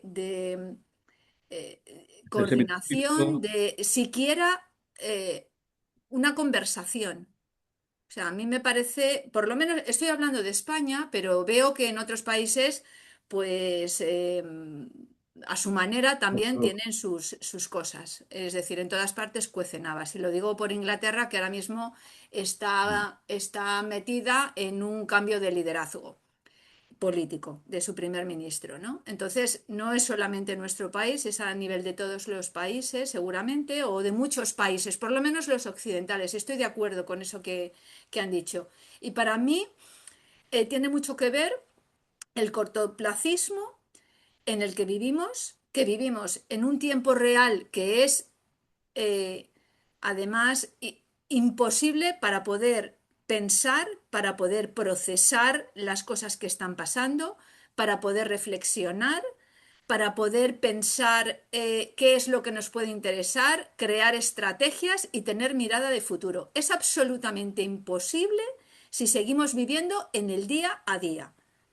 El carpe diem está muy bien, pero porque efectivamente tenemos que disfrutar de las cosas. Sí, pero yo no, supongo que es porque yo he sido educada de otra manera, no en la realidad actual, y me han enseñado que es verdad que hay que disfrutar de lo que se tiene y mejorarlo y demás, pero siempre teniendo allí un colchoncito, pensando en el futuro, mirando también qué es lo que puede pasar después, mirando alrededor con no por un agujero, que es como miramos ahora, por un agujero absolutamente miope de lo que nos interesa a cada uno de nosotros y no de lo que nos interesa como sociedad, porque lo de la sociedad es que se está rompiendo a cachos. Yo lo que veo es que las sociedades se están rompiendo a cachos ahora mismo. ¿Por qué los políticos no hablan unos con otros? ¿Por qué un partido no habla con otros partidos más que con los que están en su coalición o los que están relacionados? ¿Por qué nos están mintiendo continuamente? Y sin embargo lo dejamos pasar. Y lo dejamos pasar. Y efectivamente no nos echamos a la calle a protestar, pues porque en realidad a la gente eso le importa un rábano, porque le importa su realidad de todos los días y esa desconexión, yo lo veo clarísimo, hay una desconexión total de la ciudadanía con lo que, con la falta de timón que ha tomado este mundo. Es decir, no lo hay. Por lo menos de la ciudadanía. No digo que no haya estrategias de otros entes, grandes empresas, grandes corporaciones. Ahora el dinero es privado, no lo tienen los gobiernos y por eso no pueden tomar grandes decisiones. Solamente lo pueden tomar quien tiene dinero. Y recordemos que China es el dueño de la deuda pública de muchísimos países occidentales y está haciendo inversiones en todo el mundo, haciéndose dueña de América Latina ahora mismo. Y tiene una mirada profunda, de tiempo, de mirar con una cierta perspectiva de futuro. Y todo eso no lo estamos haciendo nosotros. Entonces, claro, no lo estamos haciendo ni como sociedad, ni como gobiernos, y la Unión Europea, ¿dónde está? Porque la llamamos y no responde. Está perdida ahí en sus cosas que no están dando una respuesta a las necesidades que realmente ahora tenemos. ¿Por qué es? porque no tenemos un liderazgo europeo claro, porque los líderes de los diferentes países soberanos ya están bastante preocupados con lo que tienen en casa. Bueno, pues si no tenemos un liderazgo europeo claro, cambiémoslo, porque las cosas, las leyes y las normas están bien cuando funcionan. Cuando no, pues habrá que cambiarlas. Y no estar esperando a que nos perdamos en toda esta complejidad, que efectivamente yo estoy de acuerdo con toda la complejidad. Además, me gusta mucho la palabra que has utilizado, retos sistémicos. Y eso debería entenderse de esa manera, que hay mucha gente que no sabe lo que eso significa. Sistémico lo que significa es mucho más que transversal, es decir, que tiene, o sea, involucra a actores, a normas, el derecho, a cómo nos relacionamos unos con otros, a los diferentes actores institucionales y de todos los países. Es decir, es mucho más complejo de lo que hasta ahora estamos acostumbrados a tratar, porque nos movemos muy sectorialmente, no tenemos más que ver cómo se organiza un gobierno, que lo que dice industria no lo sabe lo que dice inclusión social, y además es que no se coordinan. Lo digo porque yo trabajo mucho con las administraciones públicas y esa es la canción de todos los días. Nunca se miran, nunca se ven. Y así ya no se puede trabajar. Así ya no se puede trabajar internamente y mucho menos si somos una Unión Europea en donde si trabajamos solo verticalmente, sectorialmente como países y no seguimos trabajando por todo aquello que nos une, pues o que nos puede mejorar eh, en cuanto a nuestras relaciones y en cuanto a lo que podemos avanzar juntos, no vamos a seguir avanzando. Bueno, sé que he mezclado muchísimas cosas, pero es que habéis ido diciendo muchísimas cosas y yo las iba apuntando y entonces, bueno, ahora ha sido como hablar breves frases de todo. Pero efectivamente, yo estoy de acuerdo con las cosas que se están diciendo, con las complejidades de ahora, pero también con la responsabilidad social que tenemos y con la inacción por parte de quien tienen que tomar decisiones. Respecto a si son los mejores, de eso no quiero ni hablar. O sea, de eso ya no quiero ni hablar. Entiéndaseme. Entonces, con esto lo dejo para quien quiera comentarlo. Gracias. Gracias. No sé si alguien qué más quiere decir, pero me gustaría... ¿Ah? Hay un ejemplo Sí. que nos da una idea de cómo está funcionando todo. La persona que está hablando, si se puede acercar un poquito más, se lo agradeceríamos para que quede también reflejado y grabado, por favor. Voy a poner un ejemplo de lo que realmente me he enterado hace muy poquito. Hay unas normativas y unas leyes, por ejemplo, que obligan, ante el abandono del rural, a que hay que tener limpias las fincas dentro de lo que son unas zonas y franjas y demás. Bueno, pues la Xunta crea una sociedad mixta para hacer estas labores y además es que existe un problema de abandono, de edad de las gentes propietarias de las fincas que no las pueden limpiar. Bueno, pues estos cerebros, que hay que tener un cerebro privilegiado para estar en esos sitios, pues se dedican a hacer una plataforma para que todas aquellas personas que tengan necesidad de limpiar la finca, a través de esa plataforma entren, cubran una serie de cuestionarios, etcétera, etcétera. Y como le dije yo al responsable de eso, le dije, pero vamos a ver, ¿y vosotros sabéis lo que realmente estáis haciendo? Porque estáis haciendo una plataforma para que las gentes entren allí y demás. Estamos hablando de unas tecnologías, estamos hablando de un momento en el cual todas estas gentes con esas edades están fuera de ese círculo, de ese sistema. ¿Y cómo estáis haciendo eso? ¿Quién ha sido el cerebro que os ha dicho que lo tenéis que hacer así? Y luego los funcionarios en los sitios y tal, con los brazos cruzados allí. Y, en fin, que esto tiene que ver con todo esto. Esto es un ejemplo de lo que puede ir hasta el infinito de todo este sistema. Está todo descoordinado. Los que mandan estos sitios, yo no sé si es que son unos cerebros que están muy por encima de lo que es lo que entiende el resto de las gentes, pero es lo que hay. Y entonces así, muy difícilmente podemos resolver los retos que se nos vienen encima, que son retos muy importantes, que hay países que sí los están llevando a término, como ha dicho aquí usted, pero que otros no se están durmiendo los laureles. Por ejemplo, Europa es un desastre porque hay detrás una serie de mercaderes que están influyendo en los políticos para seguir unas sendas y eso al final va a acabar con todo. Bueno, me pareció también muy acertados los dos, tanto, perdón, tu nombre, ¿no? Gemma, los comentarios de Gemma, como Elías, ¿no? Bárbara, muy acertados. Voy a hacer unas referencias, pues sí, muy breves, ¿no? Porque creo que estamos en tiempo ya, ¿o no? Pero bueno, y voy a utilizar Mayo 68. Sé que además Mayo 68 es parte del culpable del posmodernismo que vivimos ahora, pero bueno, voy a hacer. Decía Mayo 68, solo los peces muertos siguen el curso de la corriente. Es decir, dicen otras frases más escatológicas, como por ejemplo, bueno, un poquito más fuertes, ¿no? Bote mierda, un millón de moscas no puede equivocarse, o otro tipo de frases que, claro, bastante acertadas, pero luego la realidad demuestra que vivimos en un mundo bastante disfuncional, mucho más de lo que pensamos. Pero a mí lo que me preocupa, entre otras cosas, es la satisfacción, por lo menos la no reacción de la ciudadanía. Es que es tremendo que un colectivo como la Asociación de Federalistas Europeos, pues que se preocupen, que dediquen tiempo, energía, esfuerzo a tratar de difundir esto, me parece esencial, pero tienen que hacerlo también las instituciones, tenemos que hacer. Pero bueno, hay una especie de, "Buah, a mí con esto no va, conmigo no va", y realmente sí, claro que va, pero va progresivamente. Y cuando te des cuenta, es que no nació ayer, claro, el deterioro ya viene desde hace mucho tiempo. Por lo tanto, o reaccionamos o nos convertimos en... Al final de la flecha del tiempo, al final hay dos estadios. Un estadio es un cristal, un diamante, que es un equilibrio, una muerte perfecta, ordenada, y el estadio del caos. Es decir, vamos camino de la nada si no reaccionamos.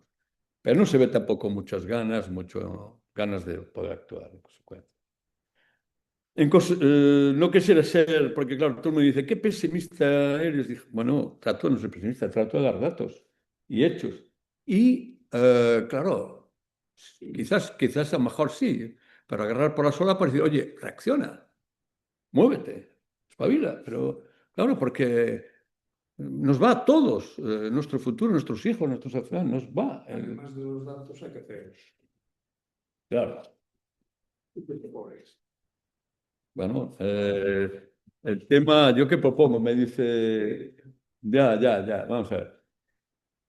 Vamos a ver.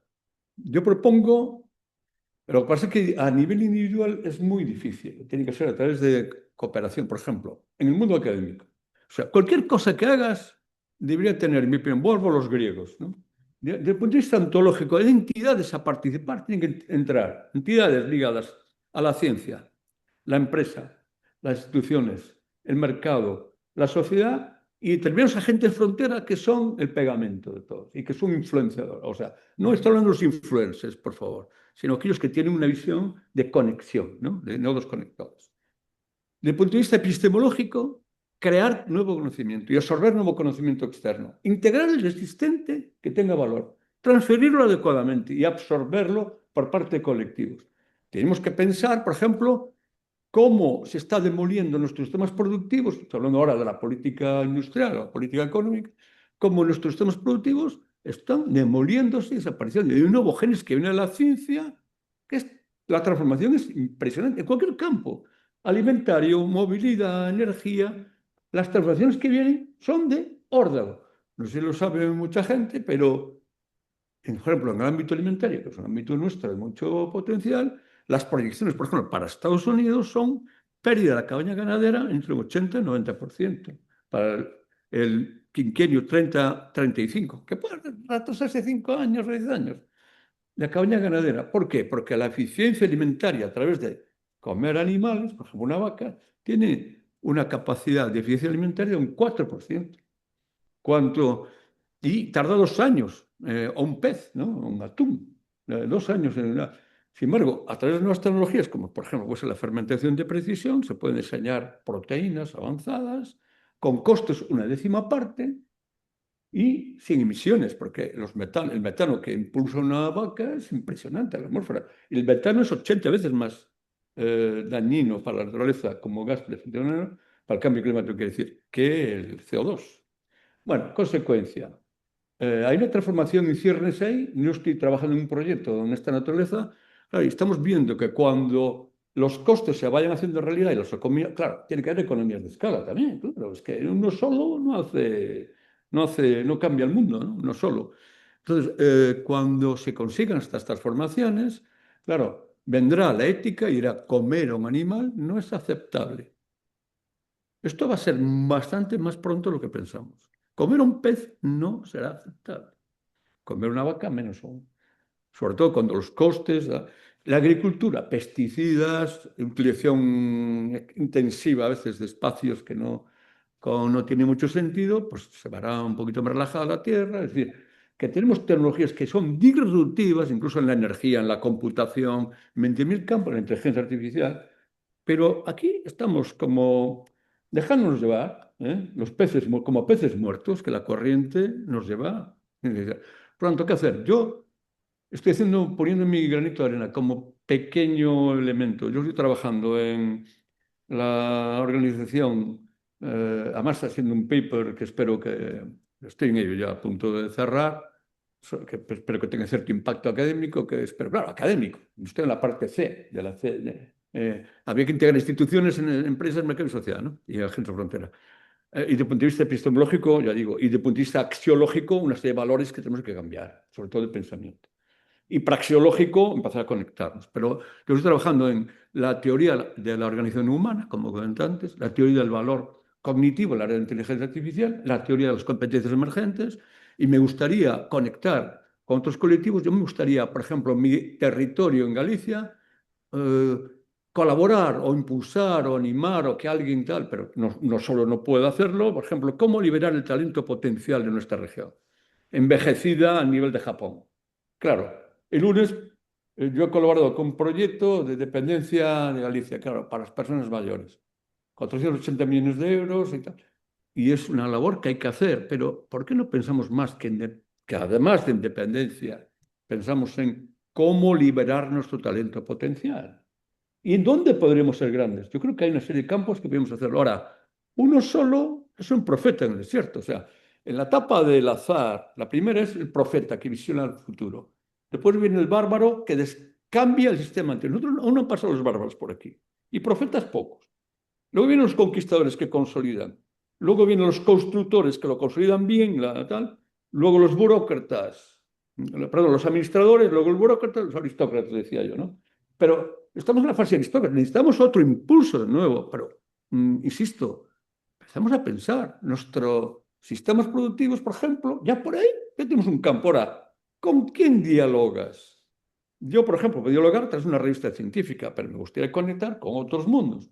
Yo podría desarrollar, yo tengo de hecho, y perdón por el yo, porque me parece ya excesivo, pero desarrollar un modelo de nuevo génesis para Europa. O sea, ¿qué actividades está? Pero claro, eso requiere inversiones, requiere conciencia política de hacerlo, requiere buscar las mejores mentes y tal. Y aquí estamos, claro, aquí en una sociedad de benedizos y superlistos, ¿no? Y cada uno, cuando hay una oportunidad, que es mía, ¿no?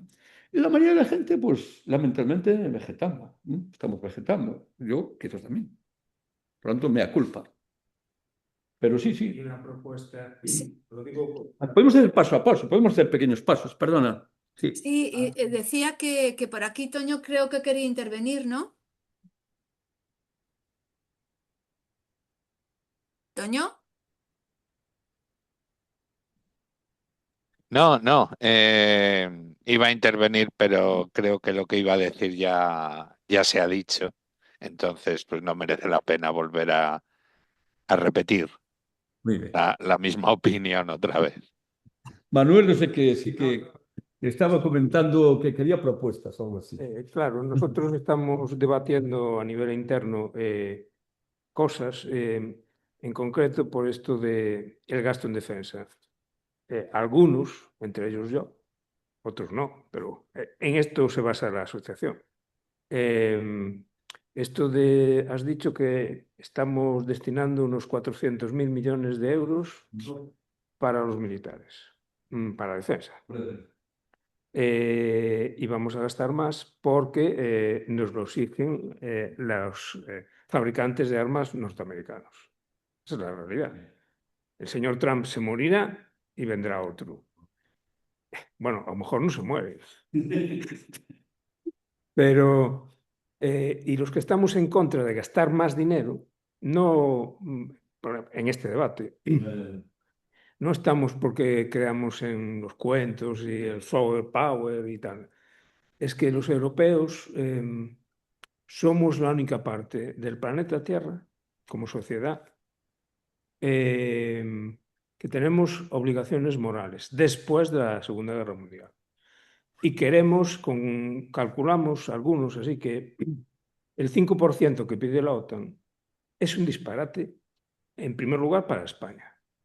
Un disparate. Tenemos una sociedad que depende del apoyo social en la sanidad, en las pensiones, y algunos no estamos dispuestos a pagar ese peaje. Otros sí, y lo estamos debatiendo. Pero lo que no tiene ningún sentido es, lo digo también como economista modesto, rehuir el debate de la eficiencia. La primera medida es por qué la República Portuguesa, lo digo porque está al lado, no porque le tenga manía, porque les tenga mucha simpatía, que también les tengo mucha simpatía. Están debatiendo ahora, claro, es que ¿qué puede hacer el ejército portugués? ¿Qué puede hacer el ejército español?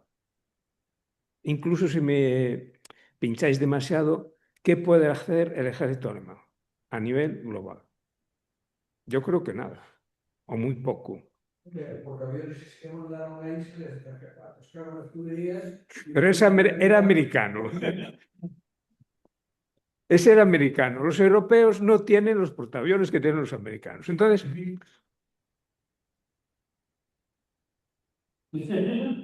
uno de los ponentes que tuvimos en La Coruña, que si lo habéis visto por las redes, era catedrático de Ingeniería Naval, de formación industrial, en la Escuela de Navales de Ferrol. Formado básicamente, según me dijo él, en Lovaina, ¿no? Pero, entonces digo, hombre, yo modestamente podríamos lanzar una propuesta, es decir, ceder, no incrementar, ceder. España destina a defensa, según estos números que circulan ahora, 20.000 millones de euros. 20.000 millones es básicamente un mes de pensiones. Un mes de pensiones españolas nos llega a 20.000, pero está muy cerca. Y yo digo, bueno, pues de esos 20.000 millones empecemos cediendo 5.000. No incrementando, cediendo a la Unión Europea. Y que la Unión Europea organice el ejército europeo.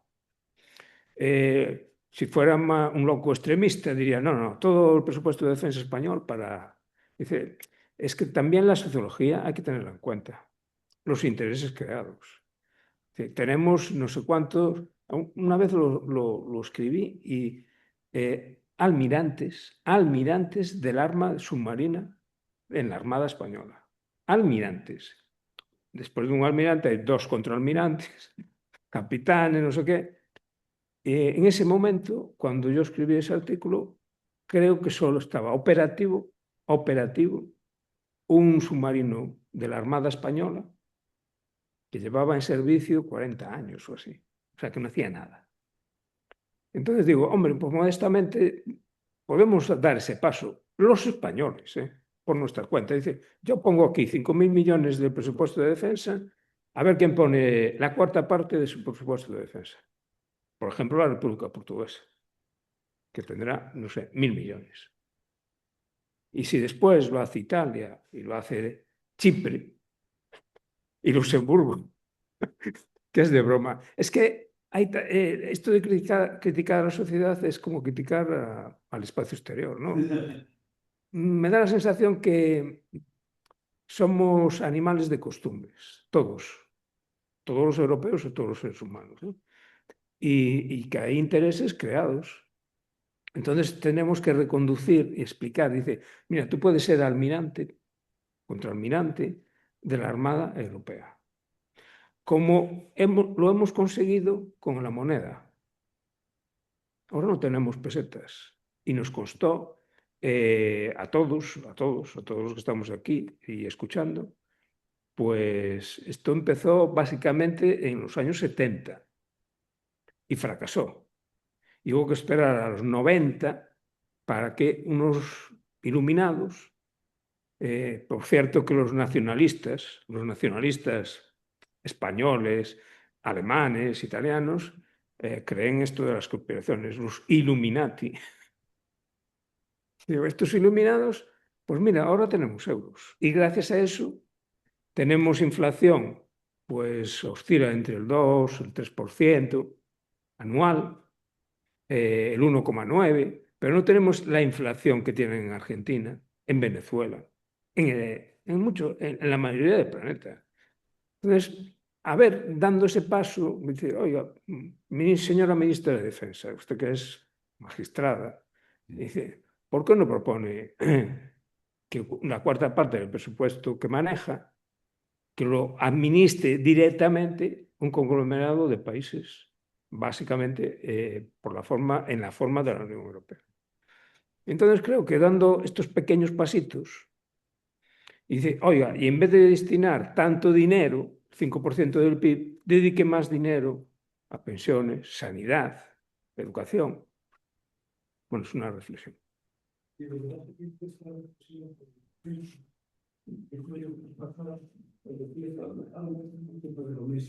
Por ejemplo, los ayuntamientos, llegó un momento que lo que querían hacer era, y de hecho lo hicieron, crearon las mancomunidades para ahorrar y tener recursos mancomunados y ser más eficientes.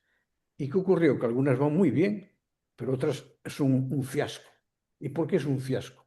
¿Porque la estructura no vale? No, porque se pelean entre ellos y lo hacen fracasar. Y en el tema de la defensa, a nivel europeo, aún hay un rebufo de la Segunda Guerra Mundial y de una serie de enfrentamientos y de una serie de historias que hubo que están coartando que realmente haya un interés que iría en beneficio de todos, que hubiera un ejército europeo con una estructura. Pero claro, como decía usted, el tema del almirante y el submarino, los ejércitos tienen unas estructuras que eso son inamovibles, son hechas con unas ordenanzas, con unas historias, con unas normas de ascensos y no sé qué, y eso es muy difícil de tal, o sea, es muy difícil de coordinar todo eso, y yo creo que, desde mi modesto punto de vista, puede haber algo ahí detrás de esto para que no se cree de una vez, porque ellos lo tienen que ver como lo vemos nosotros. Ellos son gente mucho más iluminada y mucho más iluminati, y tienen que saber que realmente tienen que tener algo que sea eficiente. Y si yo tengo un cañón que es de 100 no sé cuántos milímetros, pues no lo tengas tú, lo tengo yo, lo fabrico yo y lo fabrico para todos y analicemos si es eficiente o no. Pero no, tú fabrica ese y yo fabrico lo que me dé la gana. Tienen que llegar a un momento de unificar las historias. Y luego, pues el hecho de que le están comprando a los americanos, eso es peligrosísimo porque en el momento que ellos quieran y decidan que los aviones no despegan, no despegan. Ellos tienen en su mano la llave para que el avión despegue y las piezas para recambio y las tecnologías que... Entonces, estas gente que están arriba, ellos lo saben. Si lo saben, ¿por qué no lo impulsan? Pues ahí es donde está el quid de la cuestión, desde mi punto de vista. Bueno, Pues a mí, si me permitís. no se permite. Bueno, yo soy Maribel Doval y soy profesora de la Facultad de Educación y Trabajo Social, que es donde hoy estamos pues dándole la bienvenida a nuestro ponente. No es una pregunta, ¿vale? Es una reflexión, pero al hilo de la conversación que estamos teniendo ahora, no puedo evitar pensar en cuando vamos a los colegios y a los institutos y trabajamos con el alumnado, con el profesorado, con sus familias, vemos como hay una desafección total hacia las cuestiones de la Unión Europea. La Unión Europea suena aburrida, suena a algo muy institucional, algo muy lejano, a algo muy elitista, y de eso se han encargado muy bien los políticos regionales y nacionales de trasladarlo sobre todo al ámbito rural. Entonces, sentimos que hay una necesidad de cambiar el relato, ¿no? La narrativa de lo que es la Unión Europea, dejarnos de olvidar estos temas, porque siempre los pasamos para el final del curso, nunca se llega a los temas de la Unión Europea. Si cogemos cualquier libro de texto, están hacia el final del libro de texto. Entonces deberíamos de anticiparlos, deberíamos de ponerlos en el centro de muchos de los debates y trabajar sobre todos esos contenidos de otra manera, ¿no? Hablamos también de qué poco nivel tenemos en nuestros líderes, ¿no? Y estas cuestiones de liderazgo también se deben trabajar desde la escuela, pero para eso es importante dejar de explicarles a los niños las instituciones europeas y quizás centrar más el contenido en los canales de participación. ¿Y qué quiere decir eso de ser un buen ciudadano o una buena ciudadana? ¿O cuáles son los valores europeístas que nos unen, etcétera? Y para eso necesitamos no solo buenos materiales y recursos educativos, con otra óptica, más interactivos probablemente, sino y sobre todo una mejor formación inicial y continuada del profesorado, de todos los niveles educativos, ¿no? Pero después la realidad es tozuda. Cuando vas a ver el listado de formaciones del plan de formación continua para el profesorado de los institutos, por ejemplo, que se ofertan en muchas comunidades autónomas de España, entre ellas la de Galicia, vemos que la oferta sobre contenidos europeístas es tirando a cero. Casi nunca hay nada relacionado con eso, ¿no? Y aquí mismo, yo soy profesora de este centro desde el año 1998. No hemos tenido materias optativas relacionadas con estas cuestiones.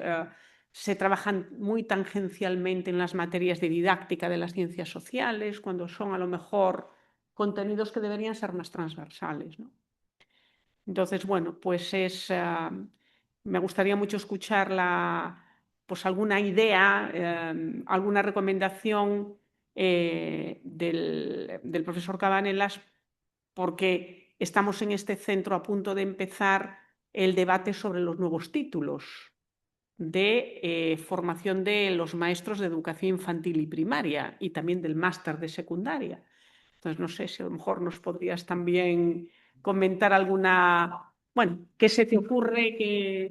¿Qué sugerencia nos harías desde el punto de vista de un experto en estas cuestiones tan fundamentales? No desde la pedagogía, pero desde del europeísmo y de la... Bueno, gracias por lo de experto. Yo siempre digo, aprendí y desaprendiendo constantemente en la vida. Yo creo que uno de los retos para contrarrestar, luego también me gustaría comentar algunas cosas de Manuel y de Elías. En primer lugar, el enfoque no debe ser enseñanza, a mi punto de vista, debe ser aprendizaje. Es decir, además los tiempos van a esa dirección y los sistemas de IA van a ser inevitables. Por lo tanto, más descubrir que señalizar, más descubrir que señalizar. Es decir, aprendizaje. Y se puede ser aprendizaje colectivo más que aprendizaje individual. Que aprendan a través de un aprendizaje individual. Por lo tanto, en el método creo que tiene que haber un cambio sustancial, en el método en general. Y los contenidos también. O sea, los contenidos en general, el acceso que van a tener los chicos a esa información. El problema es que los contenidos tienen que tener detrás método. El método también. Método de interpretación, método de... porque claro, a los sistemas no le puedes preguntar cualquier cosa. La clave es saber cómo preguntar, ¿no? Entonces, creo que hay una revolución en ciernes. No tengo todas las claves, por supuesto, Maribel, ya me gustaría tenerlas, ¿no? Todas las claves, pero creo que hay que hacer un cambio radical desde la enseñanza al aprendizaje, en primer lugar. Si es posible, aprendizaje colectivo, por descubrimiento, aprendizaje también conectando con las nuevas tecnologías, sobre todo con la IA, como aprender, pero sobre todo con buenos métodos de fondo. Hay que empezar a montar una nueva metodología, pero radical con respecto a la que tenemos tradicional. Y creo que casi me cojo el guante que me acabas de hacer y voy a hacer un pequeño mini paper y te lo envío. O sea, una cosa pequeñita, con referencias, sectores y tal, sobre hacia dónde tenemos que caminar. Lo que te voy a pedir es que me vuelvas a hacer la pregunta, pero un poquito más en detalle, ¿no? O sea, cómo estéis configurados ahora y qué retos visualizáis o no, pero que yo también os puedo ayudar a visualizar. Pero encantado. Y a lo mejor en un tiempo relativamente rápido, 15 días o si depende de mi carga, te envío unas notitas y luego tú las valoras si te apetece y las sigues si te apetece, lógicamente. Pero encantado. Creo que el mundo que vivimos es un mundo multidisciplinar y vosotros más que estáis en un campo como es el aprendizaje, ¿no? La enseñanza, o sea, cómo ayudar a otros a aprender. Necesitáis, o sea, punta de lanza en nuestra sociedad. Y los chicos hay que hacerle que se hagan muchas preguntas más que dar respuestas. Y en ese sentido, pues, tenemos que, bueno, abrir ahí un espacio de debate también. Como también cojo el guante de la defensa. Yo estoy trabajando ya en 2 artículos en defensa, porque me llamó mucho la atención por una serie de razones y por unos contactos que tuve. Uno es competencias emergentes e hibridación en sistemas de defensa y otro es sobre las políticas de defensa. En general, claro, el problema de las políticas de defensa es que están a nivel grande centro, no son periféricas, ¿eh? Segundo, esto sí o sí va a entrar en la Unión Europea, sí o sí. Y si no, pues el suicidio colectivo. Probablemente entre primero por una fuerza de defensa rápida, como decía, hay 60.000 efectivos de defensa rápida, actuación rápida, sin disuasión paralela, disuasión en todos los campos, no disuasión con armas, sino también disuasión con sistemas, tal. Y a la vez zanoria, no solo palo, te ponen zanoria también. O sea, es decir, en terceros países hay que actuar, hay que ayudar, hay que colaborar, hay que facilitar. Ten en cuenta que, por ejemplo, la política china, la ruta de la seda, es el control de Eurasia. Quien domina Eurasia domina el mundo. Lo decía Skidman y también lo decía Mackinder, perdón, cuando hablaba de quien domine el corazón del mundo, que domina Eurasia, domina el mundo. Y parte de Eurasia es China, pero gran parte también es la zona de Rusia, Persia, o sea, Irán actual, etc. Entonces, la ruta de la seda, más el control de los puertos del Mediterráneo, latinoamericanos y el control de los minerales, es parte del sistema de dominación, sin utilizar armas, pero se puede dominar sin utilizar armas. No se trata de buscar el dominio, se trata de buscar el respeto y que respeto mis valores, mis cosas y me gustaría colaborar contigo, pero tampoco me amedrentes, ¿eh? Tampoco me amedrentes. Yo también sé morder, o sea, pero no utilizarlo, simplemente como efecto disuasorio, ¿no? No estoy hablando de aventuras de esa naturaleza, ¿no? Por lo tanto, en defensa yo creo que se puede hacer cosas. Mis capacidades van más por el ámbito de la política industrial, cómo podemos desarrollar nuevas líneas de política industrial. Y ahí sí que podemos hacer cosas en el ámbito regional. Lo que sucede es que tenemos mimbres, pues con cierta limitación de mimbres, ¿no? Pero la política industrial, curiosamente, ha sido delegada por el gobierno central en las comunidades autónomas, cosa que también tiene su kit, ¿eh? Porque si el país no tiene una política industrial propia, a ver, ¿a dónde vamos? ¿Eh? Pero tú ves que yo cuando empecé con Ardán para el sistema de inteligencia empresarial que montamos en el año 90, empezamos a visitar muchas comunidades, todas las comunidades autónomas hicimos proyectos, ¿no? Actividades, y observaba que la política industrial era prácticamente exclusivo de las comunidades autónomas, lo cual una parte es lógica, pero oye, las políticas industriales tienen una centralidad y una coordinación colectiva. Y aquí no parece que la política industrial y económica sea, bueno, la económica quizás sí más centralizada, pero la industrial no. Y ahí sí que podemos hacer cosas. Incluso definir grandes ámbitos, un primer paper, un documento blanco, que lo presente la AFE. Nosotros lo podemos, claro, al final tiene que haber unas personas detrás. Además, no pasa nada. Yo pongo mi nombre, no tengo inconveniente. Pero sería bueno que fuese la federación, ¿no? De cuenta que la federación cree en la idea de que la soberanía es periférica y el núcleo es coordinador, ¿no? Entonces, orientar a los coordinadores y orientar a los que pueden hacer ejecuciones. Ahí también puedo ayudar. Y me encantado. Y además creo que tengo cierta facilidad para montar documentos, así. Hombre, me lleva mi tiempo y mi mujer a veces no me deja mucho tiempo frente al ordenador, tengo que reconocer. Pero sí que encantado. Yo quiero poner mira, yo estoy muy agradecido. La sociedad me ha dado mucho. Yo tengo que devolverle parte a la sociedad. ¿Y Bueno, cómo puedo devolver? Pues a lo mejor con estas pequeñitas cosas, ¿sí? ¿No? que luego al final pueden ser grandes cosas. Yo soy muy ambicioso en los planteamientos, aunque luego haya que acortar y ver que la realidad te pone las cosas más, a que es más mundano, ¿no? Pero encantado, recojo el guante y por aquí también. Pero mantenemos por favor, no quisiera ser pretencioso tampoco. No soy Superman, porque además Superman se ponía los calzoncillos por encima de los pantalones, lo cual no es muy estético. Por tanto, Bueno, si os parece, tengo por aquí una mano levantada. adelante, adelante. Toño.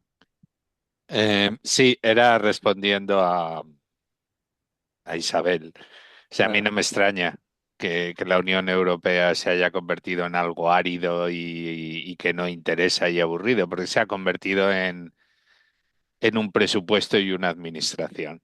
Y son dos temas que es muy difícil hacer que los chavales cojan interés en ello y que mire al futuro en vez de mirar al pasado, porque el futuro siempre es más interesante que el pasado. El pasado siempre es una cosa ya, ya vista. Entonces yo lo que haría es volver a planteárselo a los chavales como una cuestión de futuro. ¿Qué debería o cómo podría Europa hablar de tú a Estados Unidos y China? En un poco volviendo a darle una naturaleza política y rebajando lo administrativo presupuestario. Es mi opinión. Gracias. Gracias. Bueno, pues son las 8:03. Yo creo que es momento de ir cerrando, ¿eh? Así que yo creo que es momento de despedir a nuestro ponente de hoy. Muchísimas gracias, profesor, doctor José Cabanelas. Encantadísimos de haber estado hoy aquí, en este campus de Ourense, de tu Universidad de Vigo, ¿eh? Muchas gracias. Y bueno, pues quedamos emplazados para el siguiente encuentro, ¿no, Manolo? Pero los dos siguientes que tenemos así más o menos en mente van a ser de Cataluña. Yo por eso lo digo. Pues Si iremos a hay dos en Cataluña. mente y a Galicia, pues Muy bien. bueno, Muy bien. Bueno, pues dejamos aquí entonces la conexión. Gemma, ¿puedes dejar de grabar?